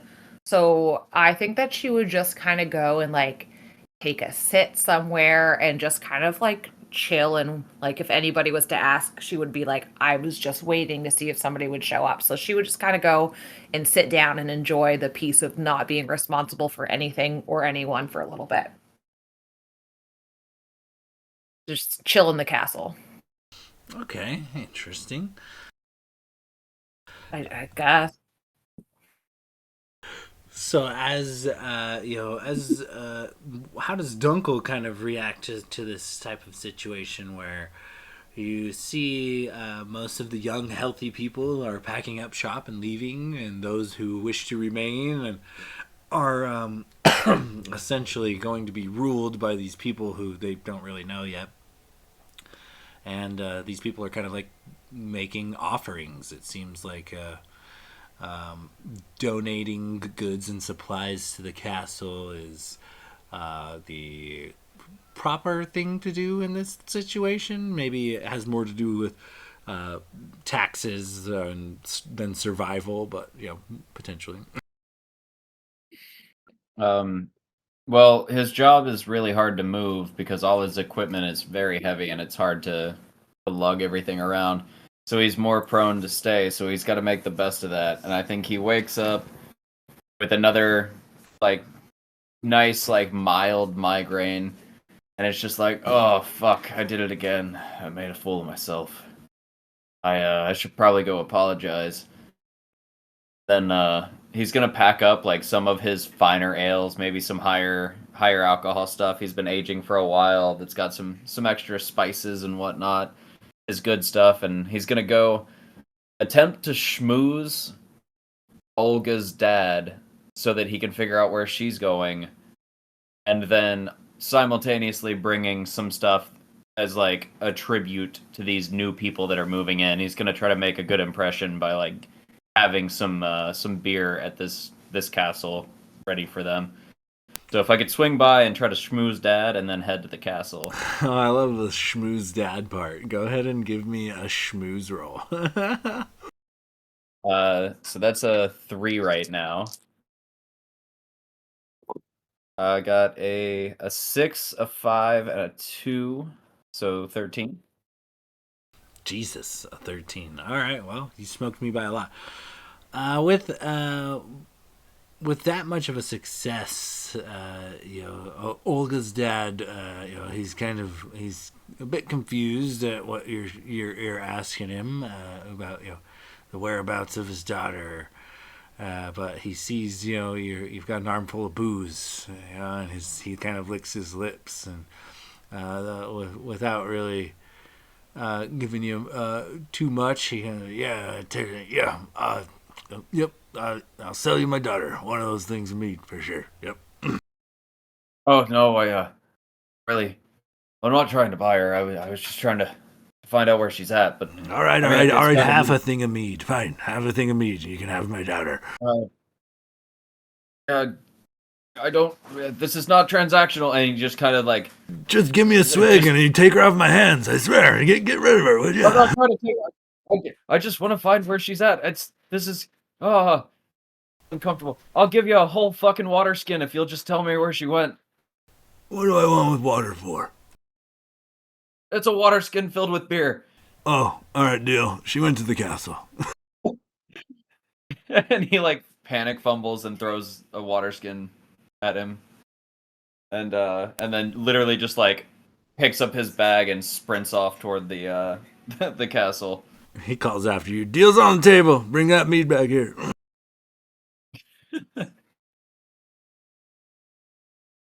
As you kind of sprint forth towards the castle, you see a similar scene. A lot of the people of the village are leaving baskets of various goods on the steps. How do you kind of proceed? He's gonna find like the offering spot and try to, I guess, zhuzh things up a little bit, like organize things, make it look nice. If we're getting ready for this people, I think he wants to prove that like he wants to look good. So he's showing up with like his best beer, and he looks around and he's like, this won't do. And he's running around and he's trying to like tidy things up and make the I guess the castle presentable. If we're trying to make a good impression, he not only wants to impress Olga, but if he's gonna continue to brew in this village without having to leave, then we got to win these people over when they move in. Okay, yeah. So you head to the castle and see that it's kind of in a dusty, cobwebby bit of unuse rather, and you start cleaning and tidying up. Aside from the dust and cobwebs, there isn't much aside from floors and walls and things. So. You tell me, aside from doing a little bit of cleaning, how do you think you would like spruce the place up?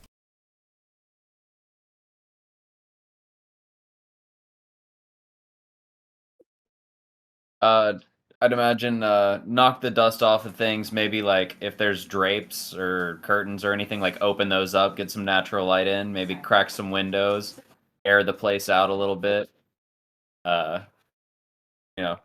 check around, see if there's like any sort of stuff left over that could be repurposed into any sort of like carpeting or anything. Just generally try to make it feel like it hasn't been vacant for so long. Okay, yeah, you do what you can. Go ahead and give me, we'll call it a do anything spruce up.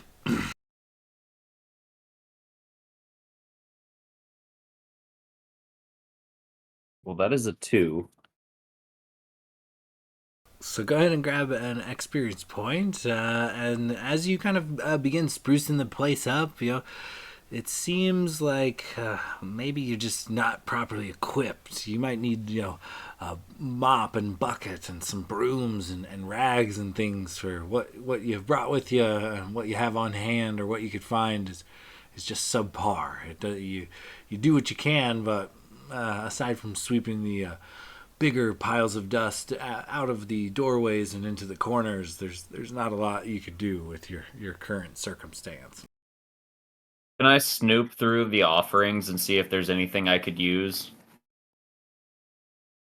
Yeah, go ahead and we'll call that. What are you looking for in particular? I guess anything to like. I don't know. He wants to make like a welcoming package, but he's gonna make his beer the center of it. So like, if there's anything he could use to like clean the area up or like spruce it up, maybe make a little charcuterie, if you will. Accent. Okay, yeah, you could definitely grab some various supplies from the steps, and there's various materials for silks and cottons and things that you could use as drapes or curtains or even blankets or throw rugs. You find like a plethora of materials have kind of just been donated by the village. Would that be like just a general like thrifty or like crafty roll, or how would that? I like the thought of crafty. We'll call that a craftiness. Do anything. That's a 3. Oh, crap.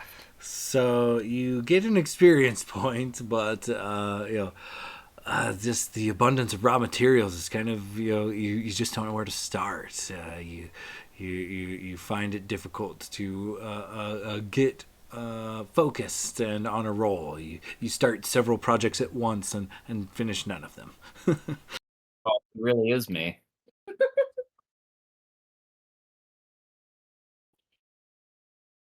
While you're doing this, you do discover that Olga is just kind of chilling in the castle as you kind of, you see, Dunkel kind of come in and assess a room and then, kind of maybe go out and check out some different supplies and materials. Some of them are cleaning supplies, some of them are decorating supplies. He kind of mixes and matches a few of them, but, effectively gets to setting off neither nor. But he looks a bit flustered, but he's kind of at least trying. Could I, noticing that Olga's there now, is there anything around that is like particularly heavy that I could just move around literally for the sake of trying to subtly show off how muscular I am? Jesus. Oh yeah, I have all in one. there are certainly barrels of goods outside that you could potentially drag in as if they had some sort of purpose, and then you just kind of constantly reposition them around the room to show off your flexibility and muscles. Yeah, he's squatting too deep, really popping that ass out when he picks Jesus. things up, and just like looking back over his shoulder to see if Olga's looking. That's a 2 on lifting and hauling. Go ahead and take an experience point as you for sure rip your pants like right down the middle. It's too much booty.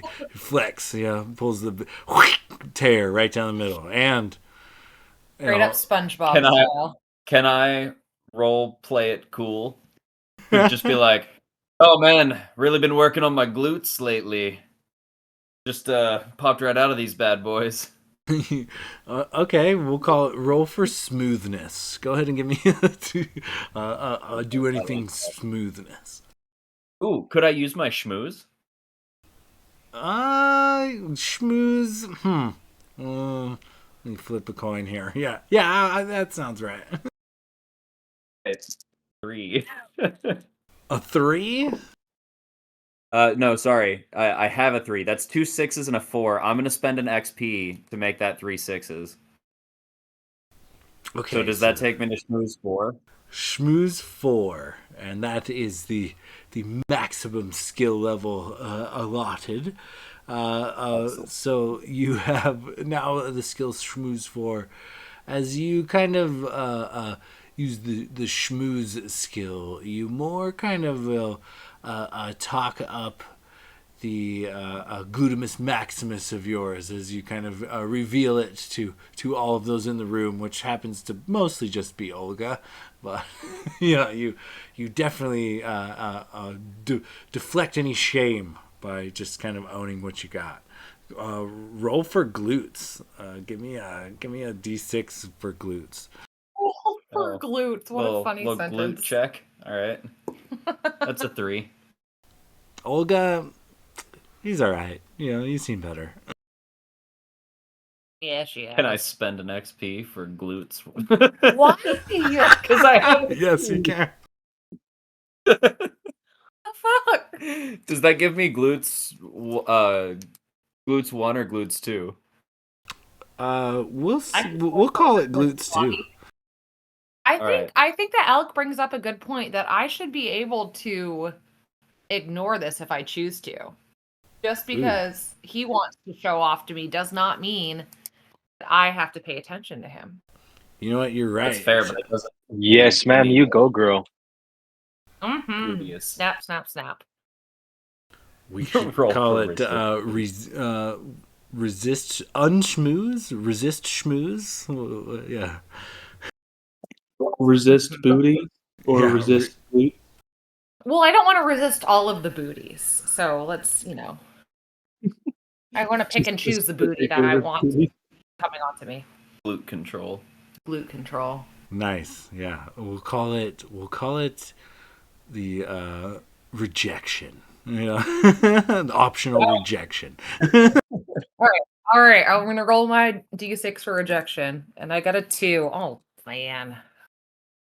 You want to tell him off about his average booty, but there's just something about it glistening in the sunshine. Don't lie. Booty don't lie. Well, thanks for giving me the chance to stick up for myself. My shorts are just I was ripping all rolling the way against him in your favor. I failed. Well, I failed too, but I understand. So, as we'll go down to Herman.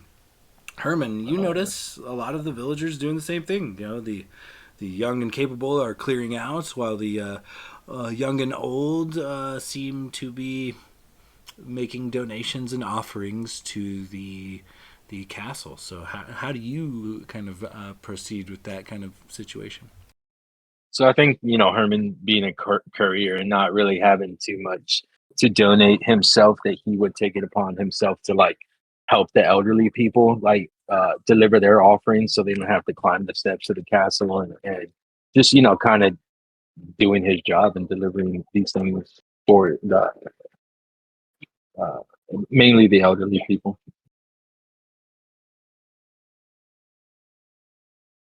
Okay, as you are kind of helping these old folks with their donations and whatnot, go ahead and give me.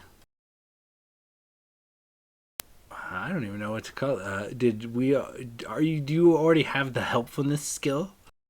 I have a helpfulness or politeness level 1. Yeah, go ahead and give me a politeness roll.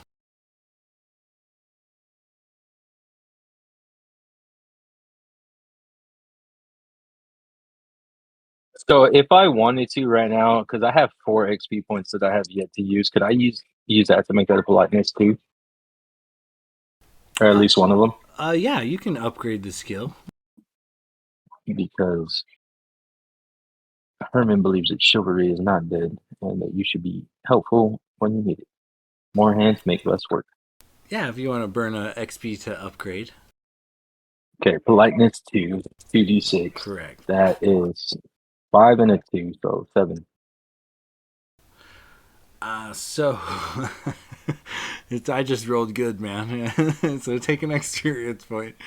But yeah, as you kind of go to help these people out, it starts as like you helping them lift some of the heavier stuff, or maybe position their things just right. But as more and more people show up, and more gifts are like offered, you find yourself slowly running out of room, and it gets to the point where it's like you want to help them find a spot, but in order to fill up these stairs, you're setting people's gifts either on top of other people's gifts, or some of them, in order to make room, you kind of try to scooch them in there and maybe knock a few over here and there. Like, it's just an obnoxious amount of things to deal with. And though you are being helpful to the community, it is not without knocking over a few of these. So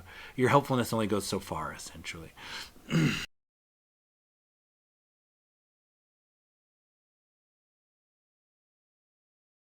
I'd imagine Herman is very apologetic when he messes up too. As the old people are kind of busting your balls. Oh, why you tipped my thing over, and you go, oh, sorry, you pick his thing up, and in the process of doing that, some little old lady's like, oh, you're stepping on my flowers. They're kind of busting your balls no matter which way you go. I'm gonna roll for a vital shot on one of these old people. Okay. Yes. No. Okay, I'm just kidding. the Boy Scout ish like courier has some dark thoughts for a moment, You see him like kind of grip the hilt of his dagger for a second before he like. Yeah, I'm sorry, man. Just trying to be helpful. I'm sorry. Almost let the intrusive thoughts win.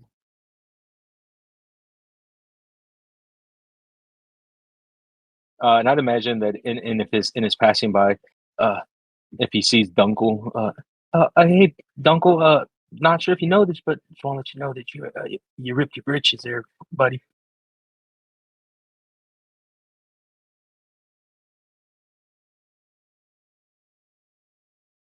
Just kind of bust his balls a little bit.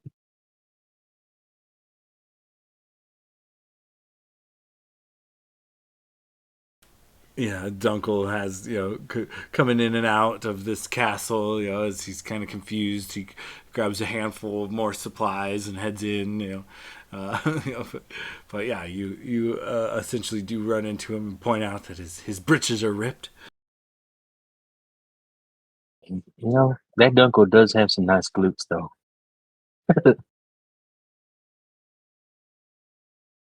I think he's just trying to own it. Like, he might not be winning over Olga, but he definitely saw like she's having a hard time not looking, and to him that's a positive. So as his friends start to arrive, and he just continues kind of working, just moving heavy shit around because he doesn't really feel like there's anything he can do to spruce the place up. So he's just trying to look busy at this point. He just he kind of like nods at you, maybe stops, takes a big swig of one of his water skins, and then continues just moving heavy shit around, kind of leaning into the fact that he's ripped his pants. He's just popping his ass out. He's probably got like polka dot underwear, very cartoony. Very nice. All right, go ahead and how clean are they? give me like a performance check as you kind of like strut your stuff as you lift and bend and snap. When's the last time 3? Dunkel did laundry? It's a 3 unless I can use glutes too. Oh, for sure, glutes too. That's a total of a 7. Oh, nice. You're kind of just strutting your stuff. You got the confidence of a runway model, and as you definitely make it a point to like strike a pose in between like lifting and hauling and turning and glance back for the camera type of you're definitely glamming it up. Getting a few of these old ladies in the crowd a little fired up. Like, oh, hey there, Sonny.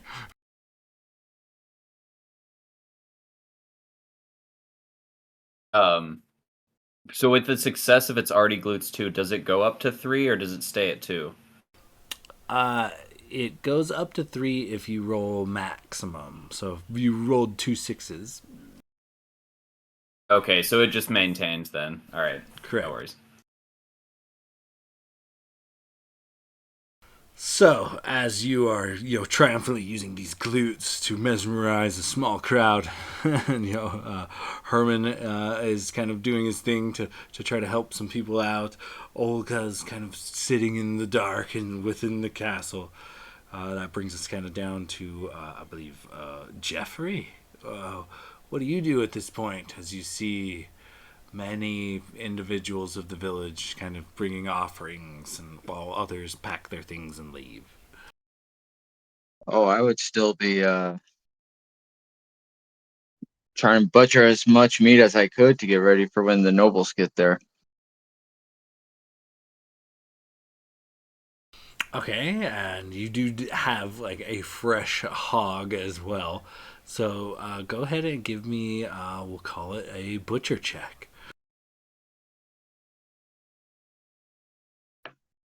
6. Nice. Did you already have Butcher 1 or I mean Butcher Nope. 2? Okay, so it becomes Butcher 2, and you successfully cut up many different steaks, flanks. You got lamb chops, you've got butchered poultry, you've got a wide variety of different delicatessen style.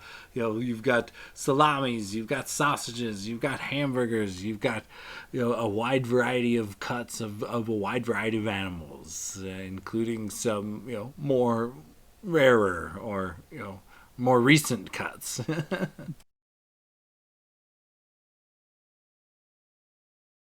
So when you think about kind of chopping up all this meat and getting it to the castle, how do you imagine that goes down? You just wrap some stuff in butcher paper and throw it over your shoulder and haul it. Maybe get a wagon. Oh, he'd be wrapping it and then getting uh probably some kids with a wagon or something to haul it down to the castle.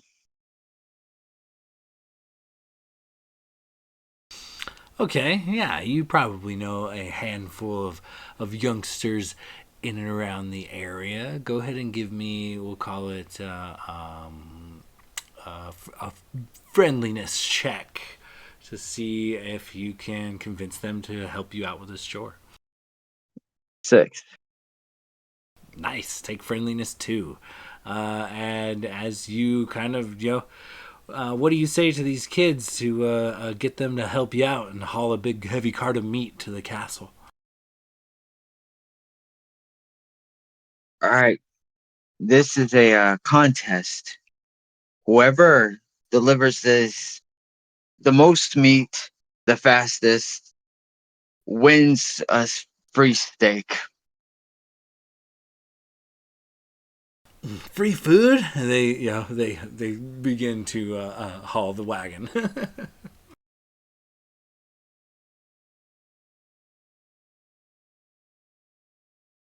Yeah, just keep going at it. So, as you have a wide variety of meats and cuts and things.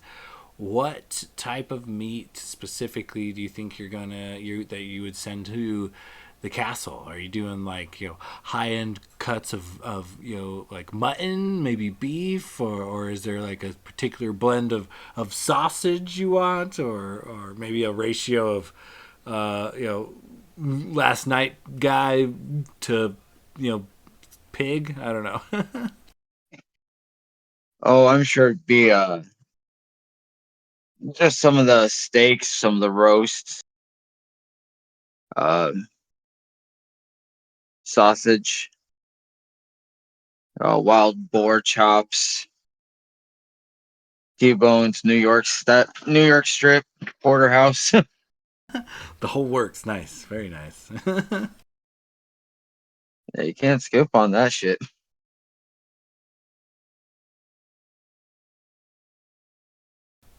All right. So as you kind of talk these youngsters into hauling some meat off, and you're doing your thing, other orders kind of still kind of come in for a fowl here or some sort of like a sliced ham there.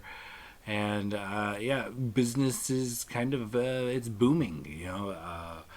Aside from the more local, more recent news, there's not a whole lot going on aside from them making sacrifices and as or offerings, and the children do essentially or do eventually return. Expecting some free steaks. Roughly 3 of these kids are kind of hanging around the back door of the butcher shop, waiting for their payment. I give them each a flank steak. Nice. They accept it and take off.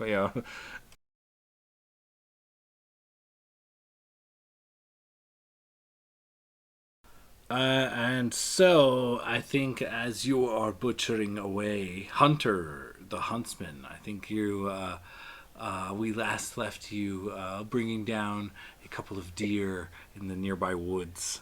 So, how do you kind of proceed as you kind of return to town with these deer, seeing that a lot of people are kind of making their, they're either packing up or bending the knee, essentially. Hmm. So I don't see any sort of like indication that the Duke and the Duchess have arrived yet. No. Herman and the local crier would have, between the two of them, you would have gotten the information that they are to arrive in on the morning of the 3rd day. Gotcha. Oh man.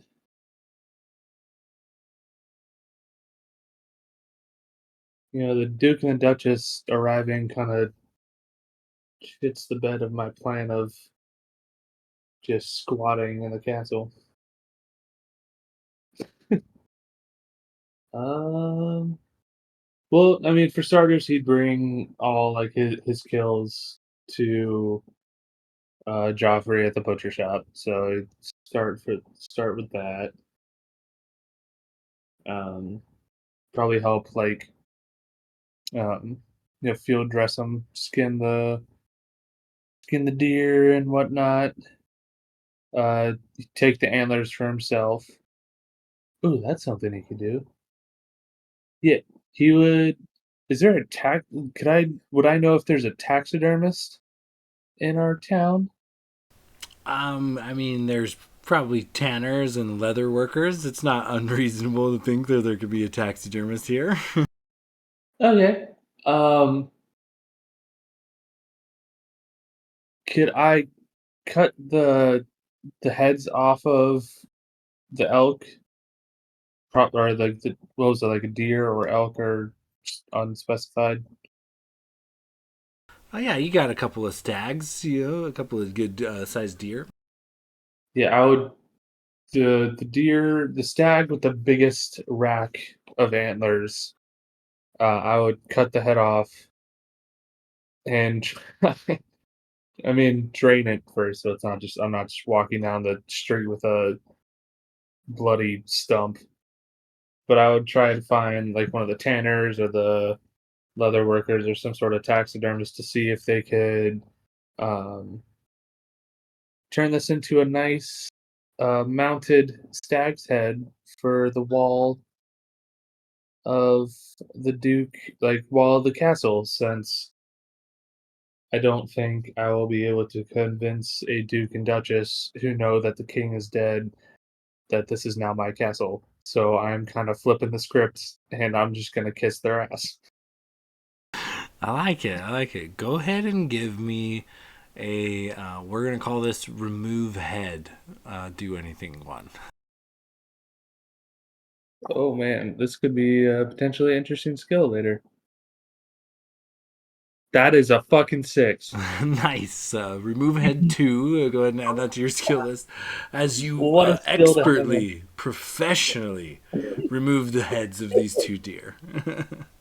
Do I impress Joffrey? Do I impress you with my skills of removing the head? Joffrey, it is a graceful and violent process, and it does give you the tingles. I guess I'm just be like, drop the meat off, expertly remove the head of the biggest elk or stag. I don't know why I keep saying elk, but stag. All right, Joffrey, I'll leave these for you. I'm assuming, make sure they know who hunted them. I mean, we tag team it, I hunted, you expertly butchered them. So, we each get a little brownie points here and there. Yes, yes. Don't worry, you'll get your little pat on the back. Perhaps at some point, you and I could go hunting alone together. Maybe. Uh, maybe. Yeah. I'm gonna go see about this head, turning it into a decorative piece. But hold that thought, and I will for sure come back and talk to you about it later. Absolutely, 100% gonna do that. And he's like slowly backing out the door with the severed head.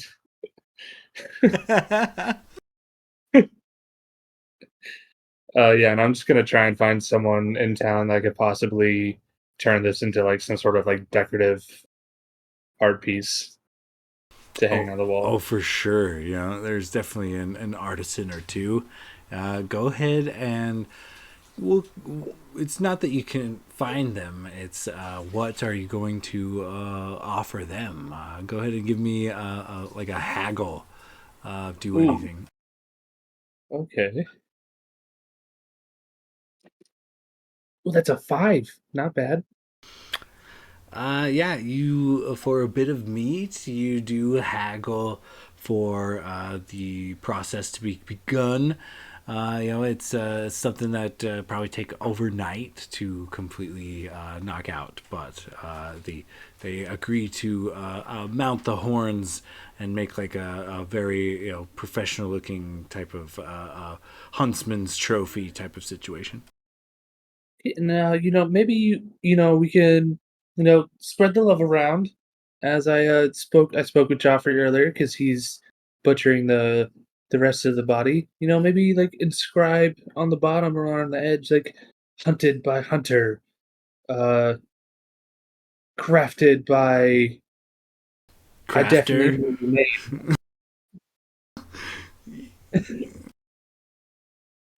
name. Yeah, for sure.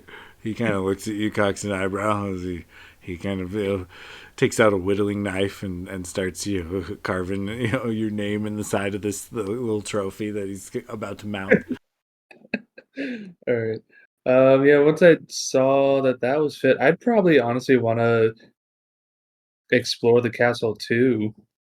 While it's empty. So I think he'd just leave. His work is done with, so he'd probably just walk around and just try and see what this castle is looking like. It's been being built for centuries, or not generations.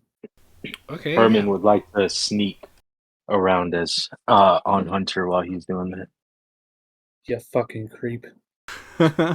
Yeah, give me a sneak roll as you kind of try to sneak up on Hunter.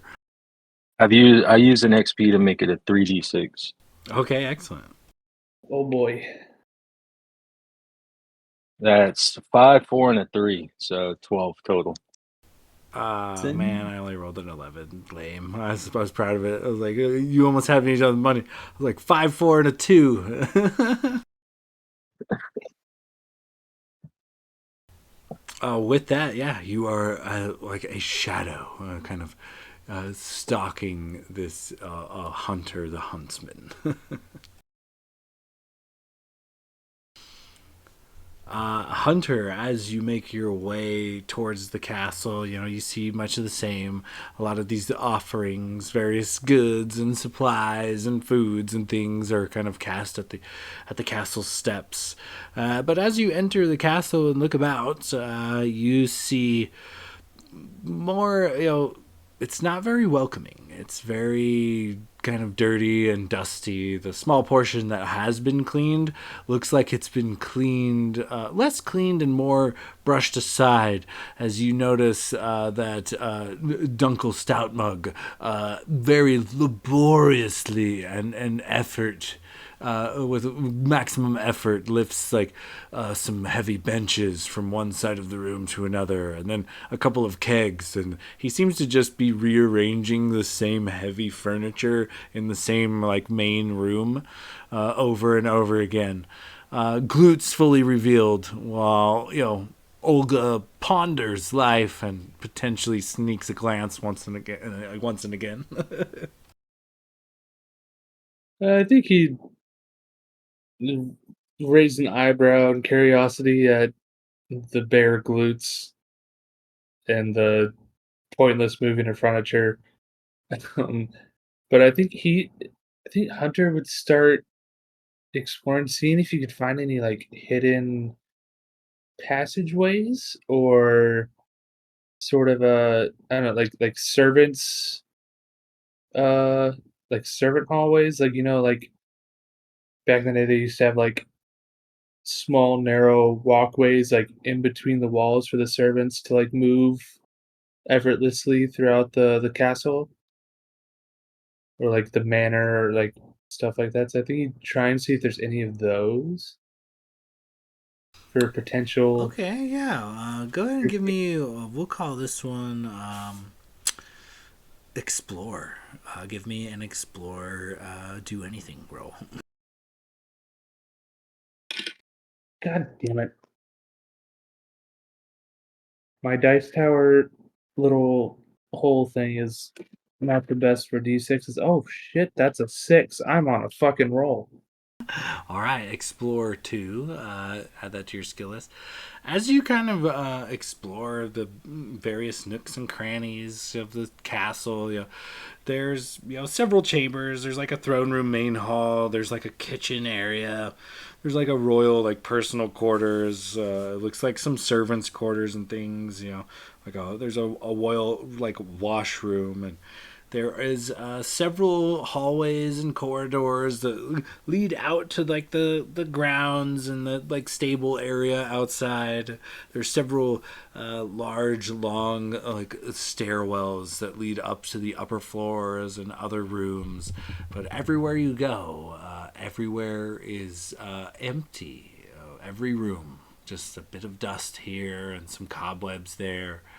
And as you kind of make your way around the castle, just exploring, doing your thing, you do find a secret passageway that leads, from the kitchen to outside the castle. So, like almost like an emergency, like fire exit that is very well concealed. Yeah, he'd take note of that and remember it, and then probably just wander around town. He doesn't really have any much more work to do, so he just waste the day away Oh waiting. man, Hunter, it's pretty airy and empty in here, huh? What the fuck? Where did you come from? Well, I've been walking with you the whole time, you silly goose. Is this what you did to Joffrey? Did you creep on him too? Nah, I wouldn't go making assumptions now. Why'd you say it like that? Jesus. Well, when you make assumptions, you make a fool of both of us. Kind of Got slip a back weird, into the shadows. got a weird look in your eye. You're just gonna run away. What Just kind of gonna hunter allows turn tail and himself to run. be stalked on, Mr. Hunter? He's gone. Hunter's gone. You Uh, can keep talking, but Hunter's fucking gone. I'm still behind you. Oh, I was only funning with you, sir. As he's running off. I didn't mean to spook him, but he's pretty easily scared for a hunter. Are you talking to yourself now? Yes, I am. Makes the chase more exciting. He's so scared. And we thought Joffrey was the only fucking serial killer in this Roll for Shoes.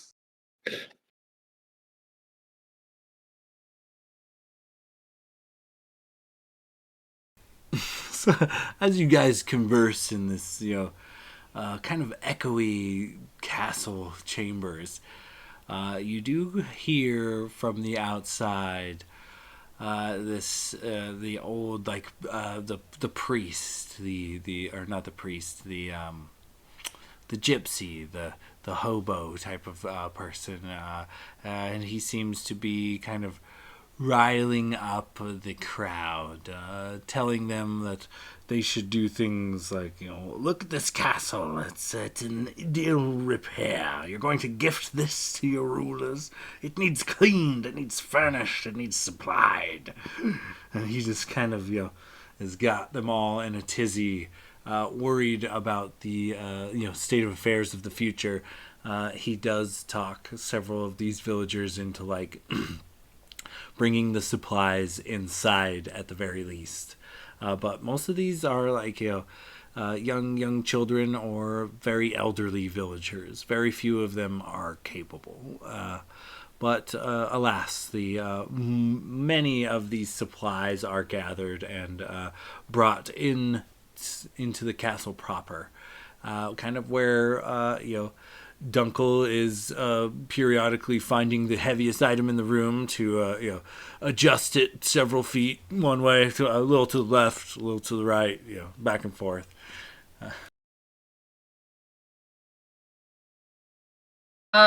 So Olga is going to kind of start catching on that, like, people are bringing in things and we should probably be decorating and stuff like that. And what she decides to do is, her thought process is, the more I do here, the more time I can kill before I have to go home. But also, if for some reason the Duchess is single, I want to make a good impression so I can wed off my father and be on my own. So what she decides to do is pull like a Snow White and call all the birds and the animals to come, and they're going to go and find all of like the places that people have left the town and left their things, and like have the birds like go and loot those and find like tapestries and fabrics and cloths and twigs and stuff like that. And she's going to take it upon herself to try to start sprucing this place up, so that not only she is wasting time not being at home, but she's also setting up her father successfully to be able to wed this maybe single person. So she's just going to be like, here we go. I have 4 on handle animals. Let's see what fucking happens. Nice. Go ahead and give me a roll on handle animals. That was a clever way of using that. Thank you so much. I've been thinking about it for like 20 minutes, but I was like, honestly, Anthony and like Alec were flirting with each other so much I didn't want to interrupt it. So do I roll? I thought that was funny. I roll all 4. Yeah, 46 for D6s? sure. I add them up, right? Yeah. 10, 15, 18. 18 is a monumental success. It's like a Disney story. You let out a little bit of a melody, a little bit of a tune. You start humming and maybe whistling, and the creatures of the surrounding forest, and you've got mice, you've got small birds, you've got the local alley cats, a couple of deer, a white fluffy rabbit. They all show up and begin hauling, even the various like farm animals and things. They all begin acquiescing to your request, helping you hang banners and make good use of the supplies that the villagers have kind of provided. So as you kind of go about kind of decorating the area proper, where do you think you would what do you think you would decorate first? There's kind of like a main hall, like a throne room, like an entrance type of area. But there's also like several bedrooms, even like the Duke or Duchess's like quarters type of an area. So you tell me how you would decorate a castle if it was yours to decorate. Sure. So I would decorate immediately. You're going in, and it's going to be like party themed. Like there's like streamers, banners, like old like kegs of beer from Dunkel, like glasses, like mead things and stuff. So it's like really showcasing the party aspect that my father has. And then we kind of go towards the Duchess's quarters, and that's where we're going to start doing the animals, right? We're showing cows, we're showing goats, we're showing like chickens, we're showing everything that you think of when you think of like a lowly divorcee, widowed father, single father. So we're doing all of these subtle clues around it. And then on the Dutch's side, like the dude, we're doing things that he wouldn't like. Like maybe like in the Little Mermaid when they used to have the cover back in the day, and it was like they had like a structure of like a boulder that looked like a penis in the background, and then all of a sudden they're like, oh shit, we got caught, and they had to redo it. Like there's like subtle dicks everywhere, like really just things that are very unwelcoming. I How am I love doing? the term subtle dicks. Subtle dicks. Yeah, I mean sometimes there's a subtle dick. I could keep going, but you're right. I do play The Sims. You have to keep going with the subtle dick, Dakota. Relax. So yeah, so it's very much so you walk in and it showcases like my father's like likes, and then her room showcases other likes, and his room showcases like things that would make him uncomfortable. Like I'm sure the chandelier is like two giant like lighted like circular things with like a very long candle type of thing. Just subtle uncomfortable stuff. And that's how my creatures, my squirrels, my chickadees, my fucking oxen are going to be bringing stuff in. It was very phallic. Thank you, Dakota, for noticing. I mean, thank you, Dunkel. Very clever use of that. Say that again? Thank you. Oh, I just said thank you. Oh yeah, for sure. It was very clever move. So as these creatures begin, pulling the Cinderella moment and putting a makeover on this castle, what do the rest of you guys find yourselves doing? Joffrey is just chopping away in his shop. Hunter is trying to outrun Herman, who's following him in the shadows for whatever reason. Dunkel still powerfully lifting barrels and furniture from one room to the next, helping the animals decorate-ish. Hunter, I'm a courier, for Christ's sake. There's no way you outrun me. I'm on your ass, boy. Boy. Would Dunkel be able to schmooze the people who are giving offerings to like get them to stay and help, so that he like more hands make less work? And at this point, if he can just move a few heavy things and like kind of flaunt his glutes and schmooze everybody else into helping, then he's gonna try to get as many helpers as he can. Okay, yeah, give me a schmooze roll as you kind of go to this crowd of villagers that are dropping off goods. That's gonna be 15.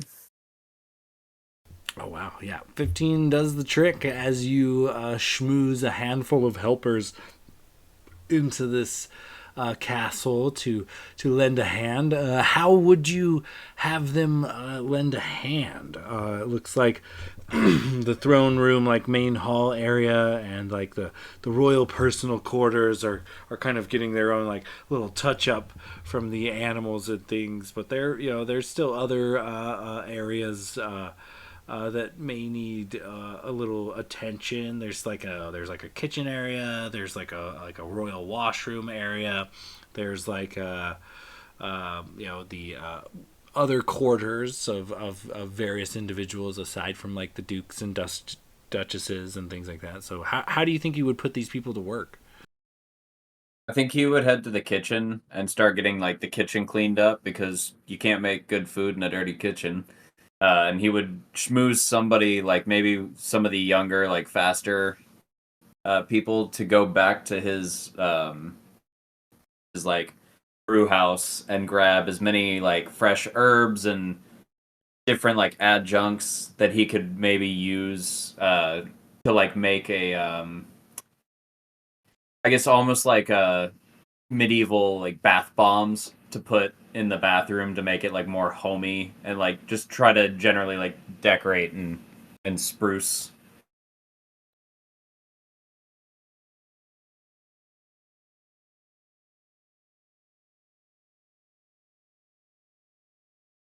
Okay, yeah. As you kind of direct these folks, as you kind of schmooze them into work, they get to cleaning up the kitchen and happily bring in the various bits of produce and things that they can and begin stocking the empty pantry and getting things ready to roll for the approaching company.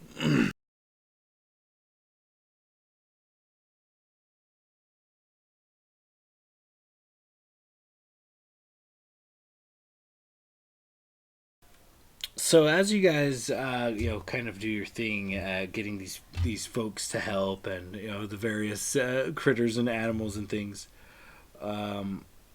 Hunter and Herman, as you guys kind of make back towards the village, you notice that the gypsy man, the one sort of trying to get everybody always fired up. It's kind of he looks to you as you guys kind of run by, and he kind of calls out, "Ah, well, I'd be getting out of Dodge too. Where are you going, boy? Got a moment? I need a few coins. Care for a tarot reading?" Hunter's gonna see another person and think safety in numbers. This crazy guy sprinting after him wouldn't murder him in front of another person, right? So he's gonna like slide to a stop next to the gypsy dude. Just like two deep breaths, just like, okay. Yeah, I'm just going for a nightly jog. Uh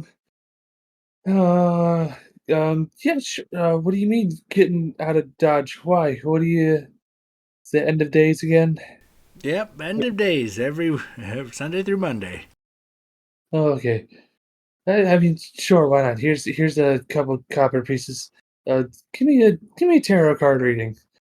And he's gonna reach behind his back and just like grab onto like his hunting knife and just kind of look around as he stands next to the gypsy to see if he can spot Herman.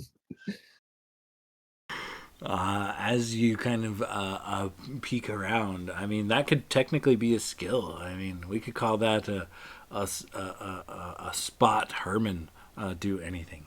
Spot Herman. Yes, that's a 2. As far as you know, no Herman. All right. Well, I will sit back and accept my tarot card reading then. Your tarot card reading comes out. He shuffles the deck and He turns it up, and your tarot cards come out. The first one that comes out is a shadow. The second one that comes out is a mysterious friend. And the third one that comes out is death.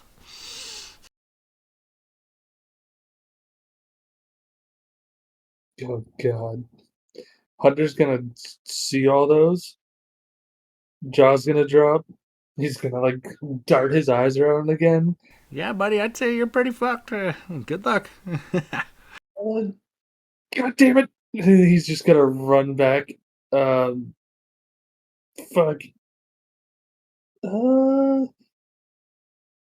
He's gonna run to the butcher shop. Joffrey. I mean, crazy versus crazy, they cancel each other out, right? So This is like a Freddy versus Jason. yeah, he's just gonna fucking run for Joffrey. He's gonna run for the butcher shop, just sprint and. But is it what time of day is it? Is it like nighttime? I'd say by this point it's probably late afternoon. You guys have spent a majority of the day doing things, so yeah, it's coming to evening or dusk at the very least. Okay. Then yeah, he'll go. He doesn't want to go there after dark, but if there's still a little light out, he's gonna run to Joffrey's butcher shop. Excellent. As you return to Joffrey's butcher shop, you catch him hard at work. The resounding thwack of the meat cleaver hits the cutting board once again. What in the devil is wrong with you? It's the fucking the courier. He's lost his mind. He's chasing me and sneaking around in shadows, saying some creepy shit. And I don't know. I got a tarot card reading, and it just there were shadows and mystery friend and death, and I just thought I'd come here. Also, hi. Please help. You do know tarot cards are just the playing cards of another country, right? There's no meaning to them except what you put in them. There's another country. Hunter has never left this village his entire life. Oh dear. And see, that's why you're protected.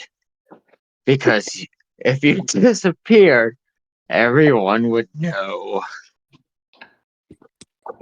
Just then, Herman walks through the door. Oh, sorry, Joffrey, it wasn't easy bringing him here. The fuck? Yeah, Joffrey sent me to, tell you that he needs some more meat, and you just took off running, being all weird like. He sent me to deliver a message to you. Hunter's gonna pull out his fucking knife. Just like back up against the wall and like hold it out. She's like, stay back, both of you. What in the devil is wrong with him, Joffrey? Oh, he just apparently thought that cards made a difference in his life. Then he learned that he's in a much bigger world. Oh, you wouldn't have happened to pull death, would you, Hunter? That would have been a shame. Hey, see, the cards make a difference, as well as crystals. Crystals definitely affect everything in our lives, and the stars, and the cards. So you stay back. I'm gonna just walk out now, and he's just gonna start creeping towards the door, trying to leave. Well, we can't allow you to do that now, can we? We got a big order to fill. The Duchess and Duke are going to be here in 2 days now. Are you gonna stop me from leaving the shop? I don't know. Do you want me to stop you? I'm gonna say it like that. Jesus.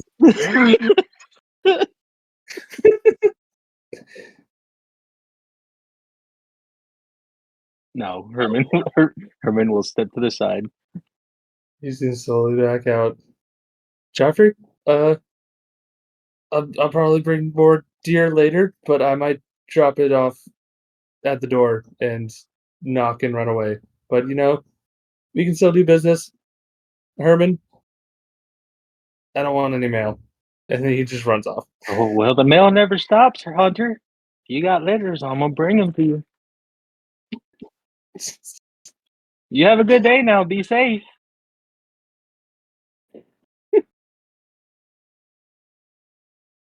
That Hunter's a strange character, Joffrey. Yes, I've noticed. You can Yep. run along now. Yes, sir. You need anything, just let me know. And he'll go back to the castle and help clean. Okay, yeah. You guys all disperse, after another day of life in the village. This is the last a little push. You've got roughly 24 hours before the Duke and Duchess will arrive. And bright and early on the following morn. So, with only one day left in tow, we'll go from, I guess, the top. We'll start with Dunkel. Is there any last minute things you would like to do in preparation for the Duke and Duchess? You've got the kitchen up and running. You've effectively schmoozed a small staff of young and old to kind of help run the castle kitchens and other various services and things, including offering some of the things from your brewery, some herbs and various ingredients and things. So, any last minute upgrades, modifications, anything in particular you'd like to do? I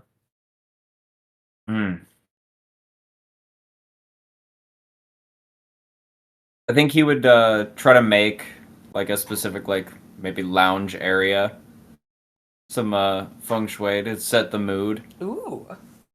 So that he can kind of woo them. Perhaps set up a tasting to try to schmooze them a little bit. And just basically prepare four nice selections from his finest stock. Have a couple comfy chairs, maybe a few dim torches on the edges of the room or something. And he'll also stop by the kitchen and he'll start a pot of stew. And he's going to use ale in the stew. Get a nice hearty pot and let it simmer overnight. Okay, yeah. You've got some brewery skills, but how about cooking? Go ahead and give me a do anything cooking. That's a 2. Looks great. I'll just mark that XP down. Yeah, I know take what an I'm XP about. for sure.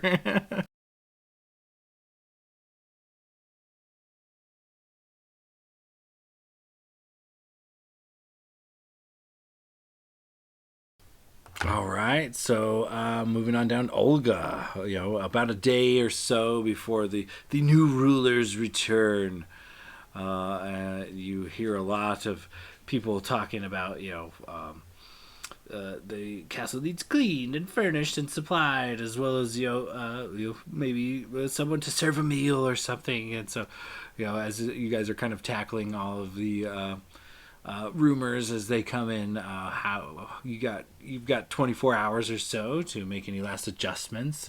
Most of your animal friends have thoroughly managed to decorate several of the more important rooms in the castle. So how do you proceed with your 24 hours or so? Any last minute adjustments or spruces up or upgrades or anything? So I would say that I would take one of my XP and put it to general knowledge.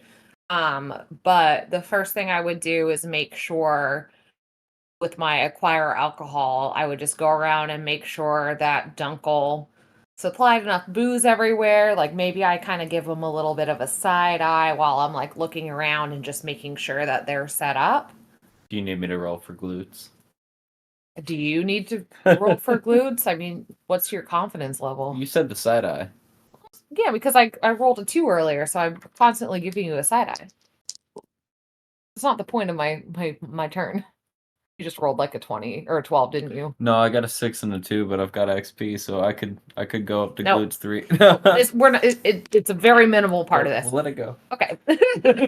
So, but I do have general knowledge. So I would say that the last things that she would do will just make sure that there's like certain like I guess like cultural things set up. So like if like the Dutch and Duchess like take off their shoes when we walk in, we make sure that we have like a a foot shelf thingy or whatever. Cubby. A cubby or whatever. You know what I mean? Like she has knowledge hopefully of culture so she can make sure that they are welcomed culturally. Does that make sense? Yeah, totally, for sure. Okay. Cool. So that would be the last thing that she does. And then she would just be ready to fucking rock and roll because she really wants to see what happens and if she can sell her father off. Okay, give me a general knowledge roll as you kind of piece together what bits of culture that you'd kind of like to display. Got a 5. And is that a 1 or a 2 skill? I don't want to tell you. It's a 2. All right. Lucky for you. If it meets, it beats. I didn't roll too great. Oh, good job, sport. So yeah, you managed to you succeed. You managed to pull this off, and throw a bit of add a bit of cultural touch to the feng shui of the overall castle. Go ahead. Oh, am I supposed to do something right now? Oh no, I thought I cut you off. My bad. Oh, no, I was probably just laughing because that's what I do all of the time.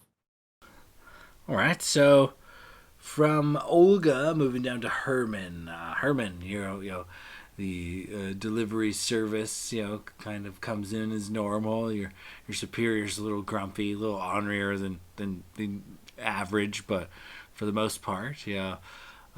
What kind of contributions, if any, do you make in those last 24 hours or so before the Duke and Duchess arrive?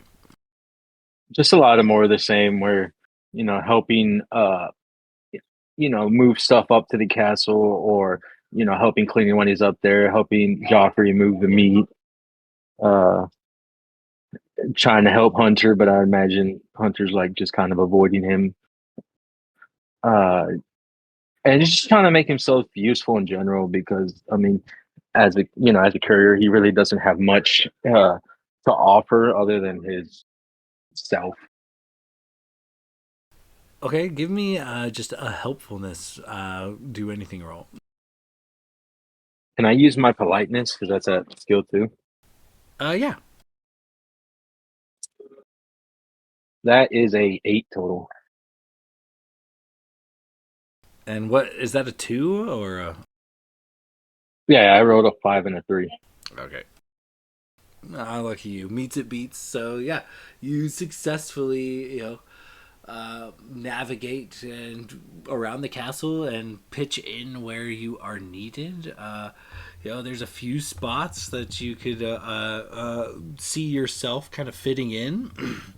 It looks like they one thing in particular that has some of these older folks kind of worried is entertainment. They figure they could produce this stew that's kind of going in the kitchen, but they don't know, should they maybe play a little tune in the background while everyone eats, or maybe they should have somebody who knows how to juggle, kind of, or something, a various street entertainer or something.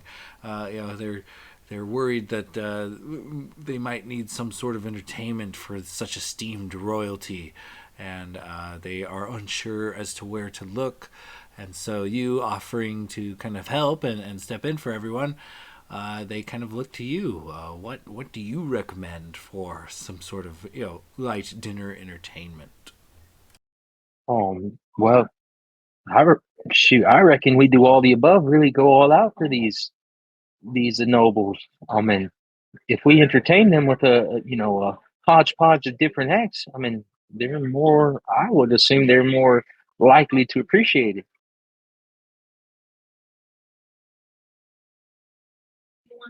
I mean, I could even try my hand at juggling, and Herman will try to juggle some oranges or something. All right, go ahead and give me juggling. Do anything. Here we go.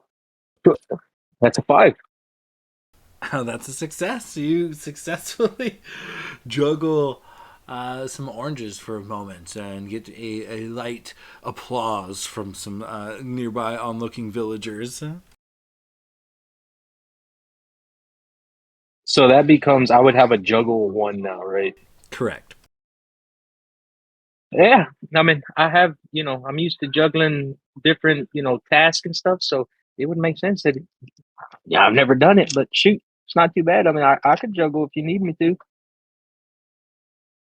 Problem solved. Excellent. So they kind of you are the entertainment. Don't be late. I always have to juggle all these personalities. Wait, say it under my breath.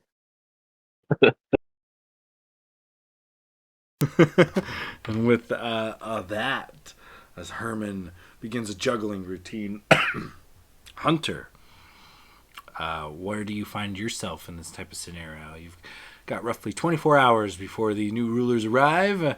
Any adjustments, upgrades, anything in particular, any last minute stuff you'd need to accomplish? I think he'd go pick up the still paranoid. Like he looks like he hasn't slept much. He's got bags under his eyes. He's like looking all over the place behind his back. But he goes and picks up the stag head that he had taxidermied. Is that the word for it? Sure. Gave Good job. and brings it back to the castle and just finds the biggest central main fireplace. Like I don't know, like maybe in like the library or like main entry hall if there's a fireplace, or like a drawing room or something.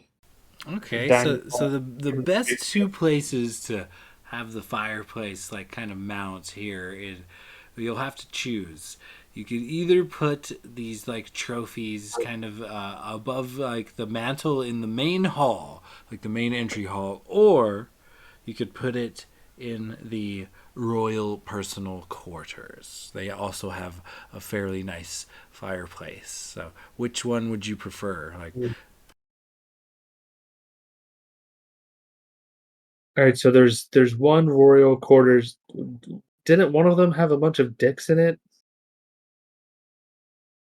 the I roy- don't there are several paintings of phallic Dick symbols particularly in and around the Duke's chambers. Yes. Yeah. It's the Duke. It's the Duke area. really. Well, I I'm don't sorry. want I don't want my fine hunting achievement to be hung up surrounded by a bunch of dicks. So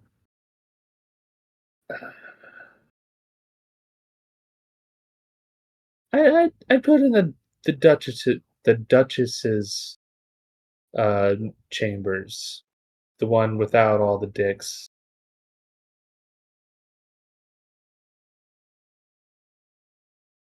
Okay, yeah, for sure. You go and hang this a trophy of yours in the Duchess's chambers above her fireplace, her little mantle. And then uh, yeah, I think I'd go down to the kitchen and see if I could help out at all. Maybe like especially maybe like halfway, like 50% just to like taste test the food because I'm hungry, and like 50% to like help. So maybe like just want to like try some of the things they got going on, and if it doesn't taste good, maybe try and like help like adjust, add some seasonings, spices or something. So, as far as you know, aside from a few sides, a simple salad and a bit of bread, the only main course seems to be this large cauldron of stew, just kind of bubbling in the center. Can I taste test the stew? Yeah, certainly. It tastes awful. It tastes burnt, and it is not. You gag immediately. You're not sure if you just tasted or stew, or if they are like boiling water for laundry. You're not sure, but Is there anyone else? it tastes somewhere between leather shoe and gym sock flavored. Is there anyone else in the kitchen right now? Yeah, several of these older folks have been schmoozed into lending a hand. They're chopping vegetables. They're basically that's about it. Unless you're bringing in some of the meat that has been delivered by Joffrey. All right. So I'm going to quote unquote accidentally knock over the stew and get rid of that. 'Cause Okay, go ahead and for roll for we'll call it sleight of hand. See how well you can accidentally pour out the soup. that's a 3. I rolled a 6, so unfortunately, you managed to get some pretty good blisters as you kind of try to tip this large cauldron. And you do manage to spill a good portion of the soup on the floor before they catch you. And some of these old ladies begin hooting and hollering, throwing various wooden spoons, some cut vegetables, and maybe a roll and whatnot as they curse you out. What are you doing? And they begin assaulting you essentially, kind of trying to shoo you out of the kitchen. All right, I'm gonna karate chop the wooden spoons out of the air as they fly towards my head. Uh, saying, look. I'm sorry. Yeah, I should have just been straightforward with it. This stew, no offense to any of you all, I don't know who made it, but it tastes like shit.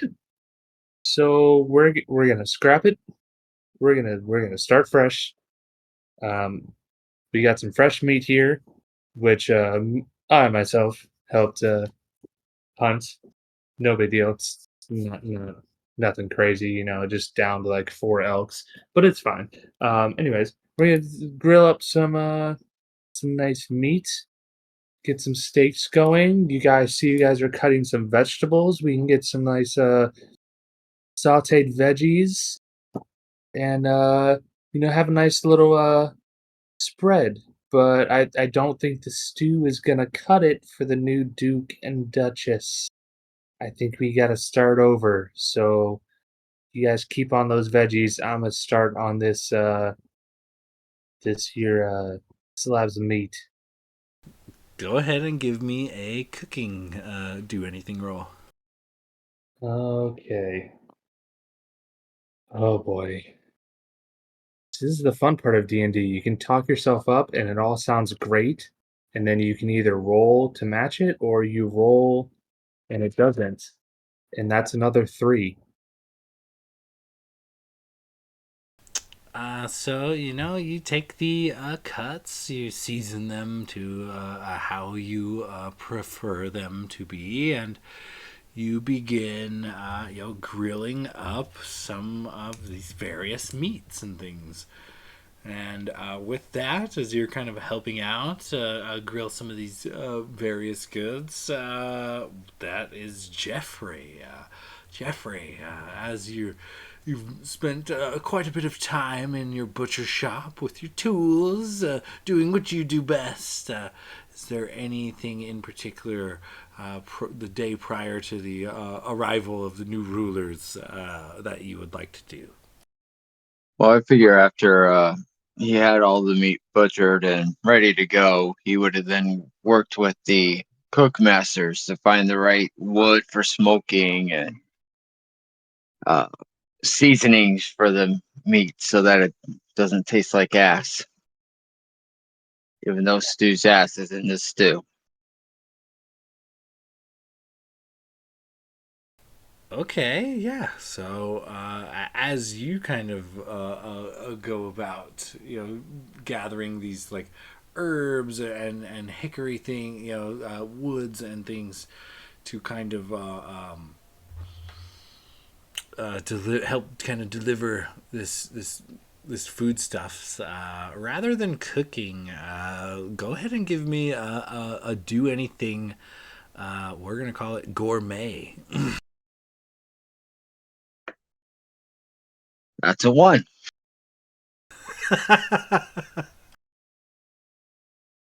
All right, so you have a questionable choice in wood flavoring and herbs and things. You might be putting lemon zest in places that it doesn't belong, but it's all about the experience. Yep. Grab the poisonous mushroom.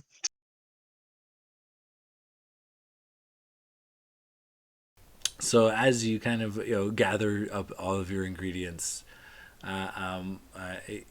is there like a particular recipe you'd like to follow, or is there something like walk me through what you go from there after you have your herbs and your various like wood chips for smoking and things? Well, I figured with what he brought, sort of a rump roast type from the deer would need to be smoked because it's probably going to be gamey. So a good overnight smoking would get it going. And are you planning on smoking this in and around your butcher shop, or are you gonna head up to the functional kitchen of the castle? The functional kitchen. Okay, for sure. Yeah, you see Hunter hard at work grilling various cuts as you arrive to prepare this smoked meats as you kind of set up their smoker for it.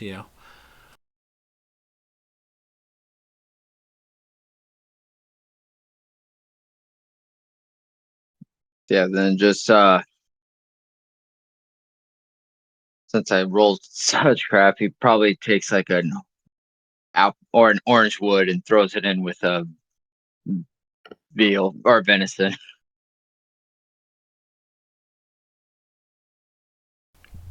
Right. So as you kind of mix it and match a few things, various scents erupt. You putting questionable ingredients together, but who knows?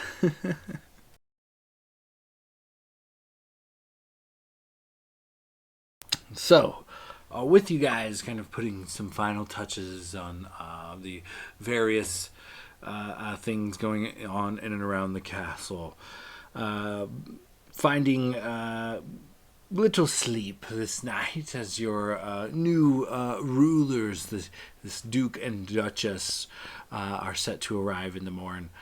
And as such, you have a fitful night of sleep, but the Duke and Duchess arrive as soon as the first rays of sunshine like reach out towards the village. Loud trumpets announce the arrival of royals, and on horse-drawn carriage with over 100 armed knights gleaming. They all kind of come up over the hill and make their way towards this castle, where they begin to dismount, and they take a look of not only the small crowd of villagers that has gathered to greet them, but they're kind of gauging the offerings left on the steps, the size of the castle itself, the castle grounds. They're all just kind of like taking it in as this very royal Duke and Duchess arrive, and begin kind of going through the properties and discussing what they should do with it. So the day progresses on. The Duke and Duchess send their men to get various information about the village. They scout it here and there. They scout the local woods, the nearby rolling green hills and babbling brooks. They take a good account of the local area. They sample some of the cuisine. They look about the castle proper. And upon all of this, after their 24-hour introductory period, the royals, this Duke and Duchess, are ready to kind of dish out some sort of reviews as well as decrees, and they summon the entire village into this great hall as the Duke and Duchess kind of look down upon each of the villagers. They go over some of the things they do like, some of the things they don't like about the village, what they plan to change, and first they turn and ask aloud, "So, who was in charge of the stables here? Who's the stable master and groundskeeper?" A couple of feeble kind of villagers step forward. A couple of older gentlemen, and they look up to this Duke as he looks down upon them. This is absolutely terrible job. Murder them and burn their houses down. And the guards acquiesce their request. A couple of swords come out. They are cut down in front of you. And these guards light some torches and march out of the room. Next, they turn to Herman in particular. Now, Herman, your life is on the line. How well do you think you performed for them for this entertainment purposes while the Duke and Duchess were eating? Go ahead and give me a juggling roll. Well, I was gonna say that since he was given an important task, I have 2 XP left that I would have turned it to juggle 3 most definitely now. Okay, for sure, yeah. Okay. A fucking weird ass skill to have a 3 in, but geez. I'm gonna pick the pink dice, the aqua. I rolled in chat this time. You have to beat an 11. Oh, okay. Do you want me to roll in the chat too? I'll roll in chat. Whichever way you'd like. I was just letting you know you have to beat an 11. Oh, leave it to the gods of fate. Son of a bitch. Herman, as you're kind of juggling these oranges. First it's 3, then it's 4, then it's 5, then it's too much. You drop them. You drop the oranges, and they land on the table. It lands just right on how a spoon or a fork is arced and launches a bit of food across the table. Gets just the teeniest splash of gravy on the Duke's boots. And as he looks down at his boots, he looks up. draws a crossbow from in his robes and executes you there, right on the spot. Fires the crossbow straight into your skull, and Herman, Can the messenger. before I die, can I try to use another skill to just run away? Because I have a skill 2 running. Yeah. As the crossbow bolt sails through the air in your direction, give me a run check. I'm gonna roll this in chat. We'll keep it. Herman was a good boy. He didn't mean no harm. Come on.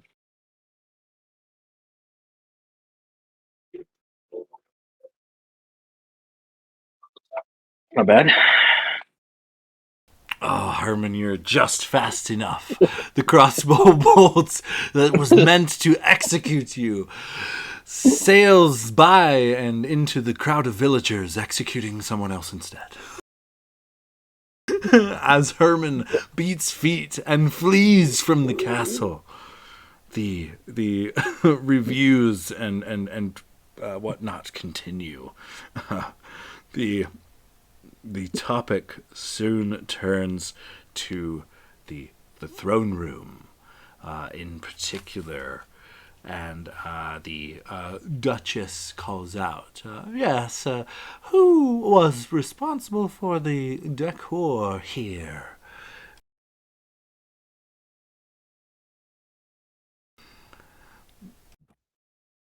Which room? This room. You, I presume. Yes, ma'am. I hope it's up to your standards, and you deserve much better than I did. But I didn't know you, and I just wanted to do something to make you comfortable, and I'm happy to change it however you want. I respect you so much, and you are also very beautiful. She snaps her fingers, and one of the guards nearby steps forward and thrusts into your chest a massive chest. It is a treasure chest overflowing with gold coins and gems. And the Duchess says, "Ah, excellent job. You're to be my permanent interior designer. Please take this as a down payment on your salary." Oh, I'm actually at a loss for words. I guess. Well done. I guess that Olga would just be like, "Thank you, ma'am. I'm not worthy," and she would like humbly take it, and she wouldn't talk about her father or the weird squirrels and rabbits that helped her, and she would just like take a step back in a respectful area that she sees other people that are respecting the Duchess and hang out there. She's not going to drop the dad line yet. She's just going to try not to get fucking shot by a crossbow at this point.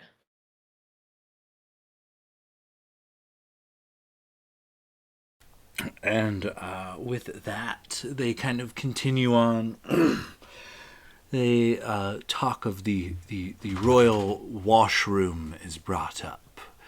And they talk about the decor, how it was pleasant. And a couple of individuals kind of sheepishly accept the accolades, but as they kind of step forward, like, but there was not a single sheet of anything but one ply. And the Duke once again reloads his crossbow and executes another random villager.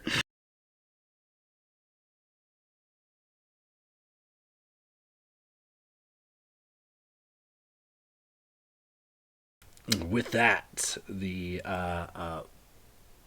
tone of the personal quarters is kind of set. So let me do this real quick. The Queen, the Duchess rather, she turns out, and who, may I ask, has given us such value to be decorating our personal quarters as well. Step forward, step forward.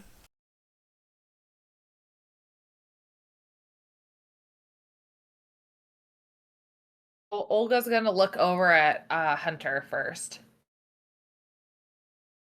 Uh, well, the the beautiful stag head mounted above your mantle, milady, was hunted by myself and crafted by insert name of craftsman who I definitely know. But the rest of the room was not done by myself. Um, but I did play a part in the decorating of your room. I do hope it is up to your standards. Dear God, please. And who was your partner in this escapade? Uh, Olga will step forward I and don't call anyone out just in case it's bad. okay. So Olga's going to position herself between and Hunter because she's used to protecting her dad, and that's just kind of what she does. So she'll just be like, like your majesty and sir, like I wanted you to feel at home in this local community, and we have a lot of animals and goats and all of these things, and I just wanted you to feel in touch with the community at which you are going to serve. And then you, sir, and I will look over to like the duke. I'll be like, I love these very abstract looks. I think you're a very unique person, and these are very unique shapes. And I Yes. just thought that this would just really bring your personalities out and let you just really see what this kingdom has to offer you. And then I would do like a polite bow, and then I'd step away before they have a chance to respond. Once Hopefully. again, another snap of her fingers, and another chest laden with golden treasures is thrust upon you. And now Let's your go. knees begin to buckle at the amount of treasure you hold. And even Hunter, you are presented with a chest of golden riches as well. Oh, fuck yeah. Someone's gonna die soon. It's not gonna be me. Takes a deep bow, like very not exaggerated in a disrespectful way, but like just exaggerated, just like almost falling over deep bow, and then just kind of slowly backs up and tries to get to the back of the crowd because that was his. Oh no, he cooked the meat. Shit. Well, that's the only contribution he wants to be a part of. So he's gonna try and get to the back of the crowd. Okay, and that kind of brings up the food. So as the food is presented thusly, and they're kind of doing their thing, they address it one at a time, I suppose. The the Duke kind of steps forward. He takes his crossbow, which he's fired twice now, and he hands it to a guard. He says, "Need not worry, but I must know who among you is responsible for this soup."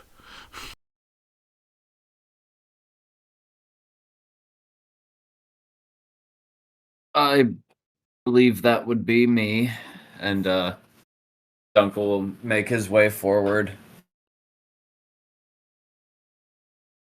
And as he does so, he'll just say, "Now, it should be known that that soup was intended to be paired with some of my finest stock."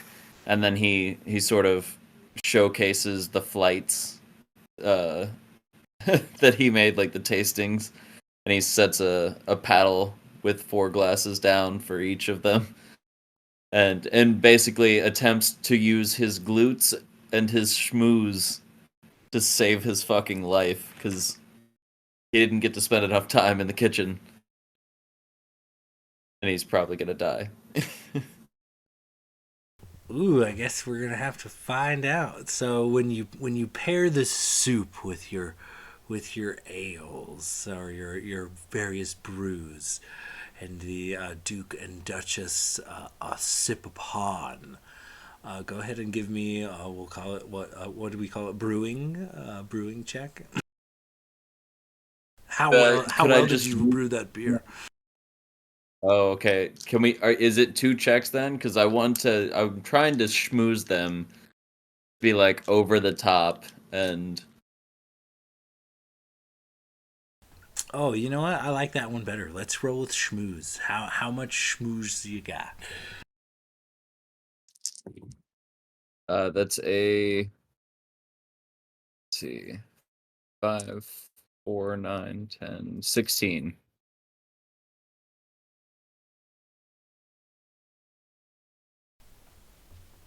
As they sip this soup and combine it with your beers, they have a bitter, unpleasant look upon their face.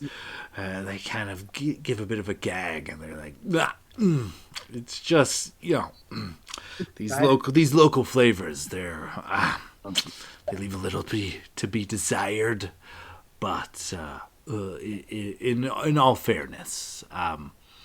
For sure, throw that guy in the stockade. We won't kill him outright, but give him a week in the stockade for sure.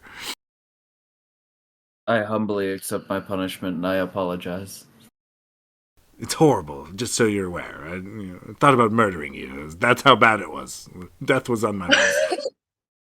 I know the stew was more of an afterthought. I'm a brewer first. I'm not much of a cook. So Olga steps up and says, if I may, he helped provide this decor with the chalices and the kegs and stuff around. Like, he may not be the best cook, but his brewing intentions are good, and might I say, madam, he looks great with those glutes. And then she takes a step back and acts like nothing just was said. And he 100% is wearing A boner. no Oh. short shorts. Oh. Actually, if you complimented him, he's definitely like half-mast. It's like it goes from like 6 to 12 real quick. Yeah, he's like wearing Yeah. some Daisy Dukes, and they just got like a little bit tighter. Nice. Go ahead and roll for glutes. Roll for glutes. You got a 2. Yeah, I've got glutes too. If I had the schmooze, I would have had 4, but unfortunately. Ooh. Oh, nice roll. That's a 9. With that, the Duchess kind of cocks an eyebrow, says, 2 days in the stockade, no more. Not a week, only a couple of days. And see to it that the brewer is also my new pool boy. Glutes. Damn right. He will humbly accept his fate. Good call on the dicks, Olga. No, they're abstract creations that I thought he would like. I don't know what you're talking about. Yeah, sure. Sure. Cool. As they continue to eat their meal, they then come upon some steaks, some fried meats. The Duke and Duchess both kind of, after attempting to eat it, spit it out on the plate. The Duke stands enraged. All right, once again, who prepared this? And he holds up the charred meats.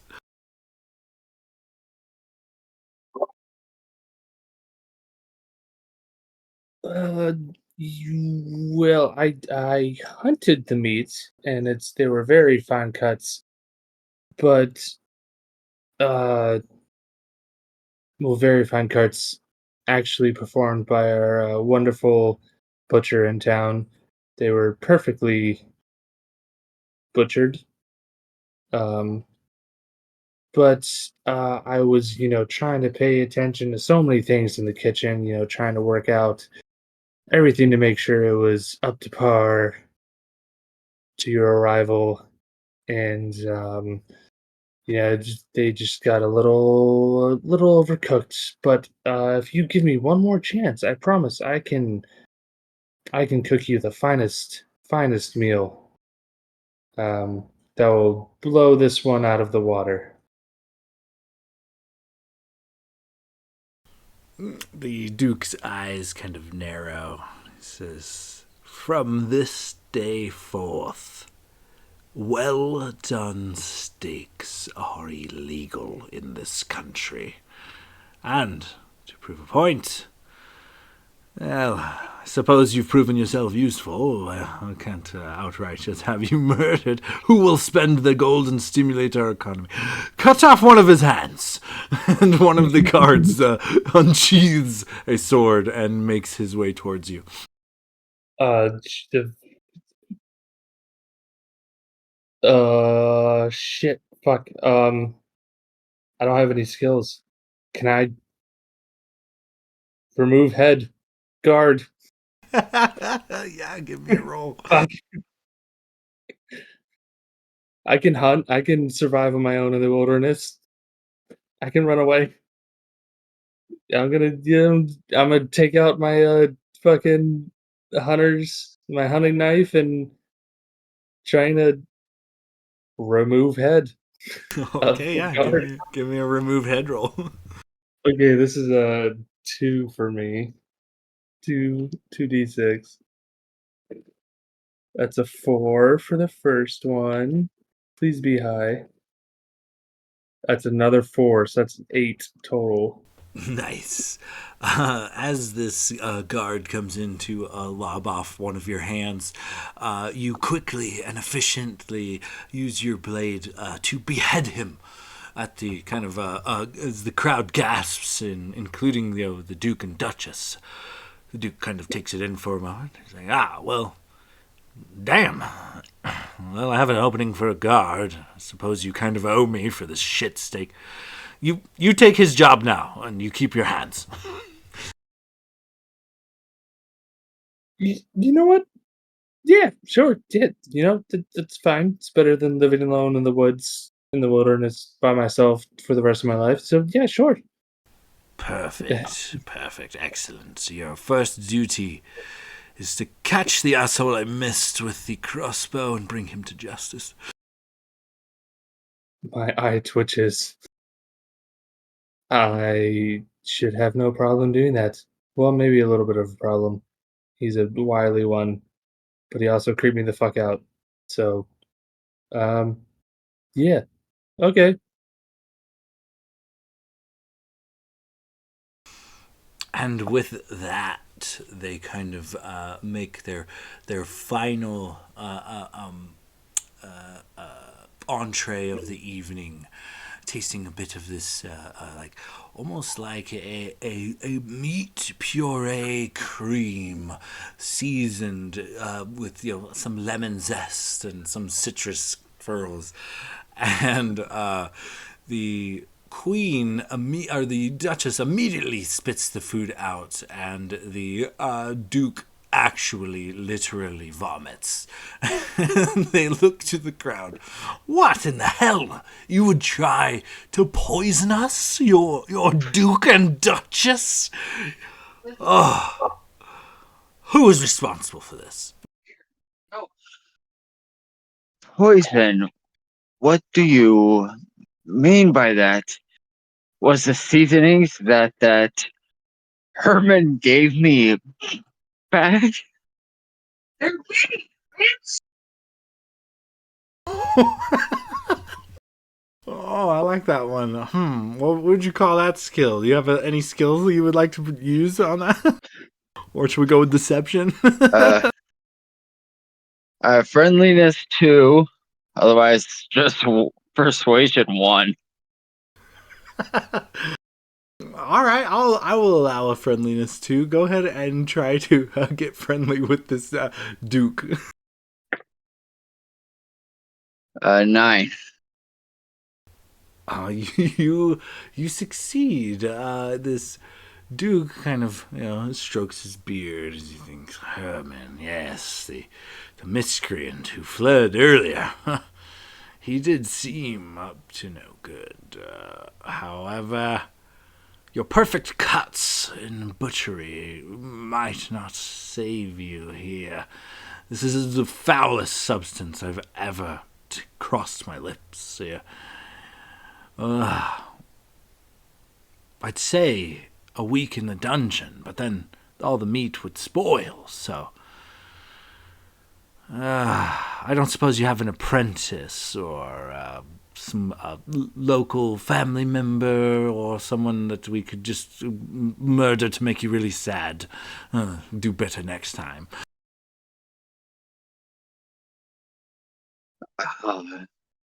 Unfortunately, my family's not very close. But, you know, there's actually, I'd be really sad if there was no beer to drink at night. I see. Well then. He picks up, cocks the crossbow, and fires around at Dunkel's head.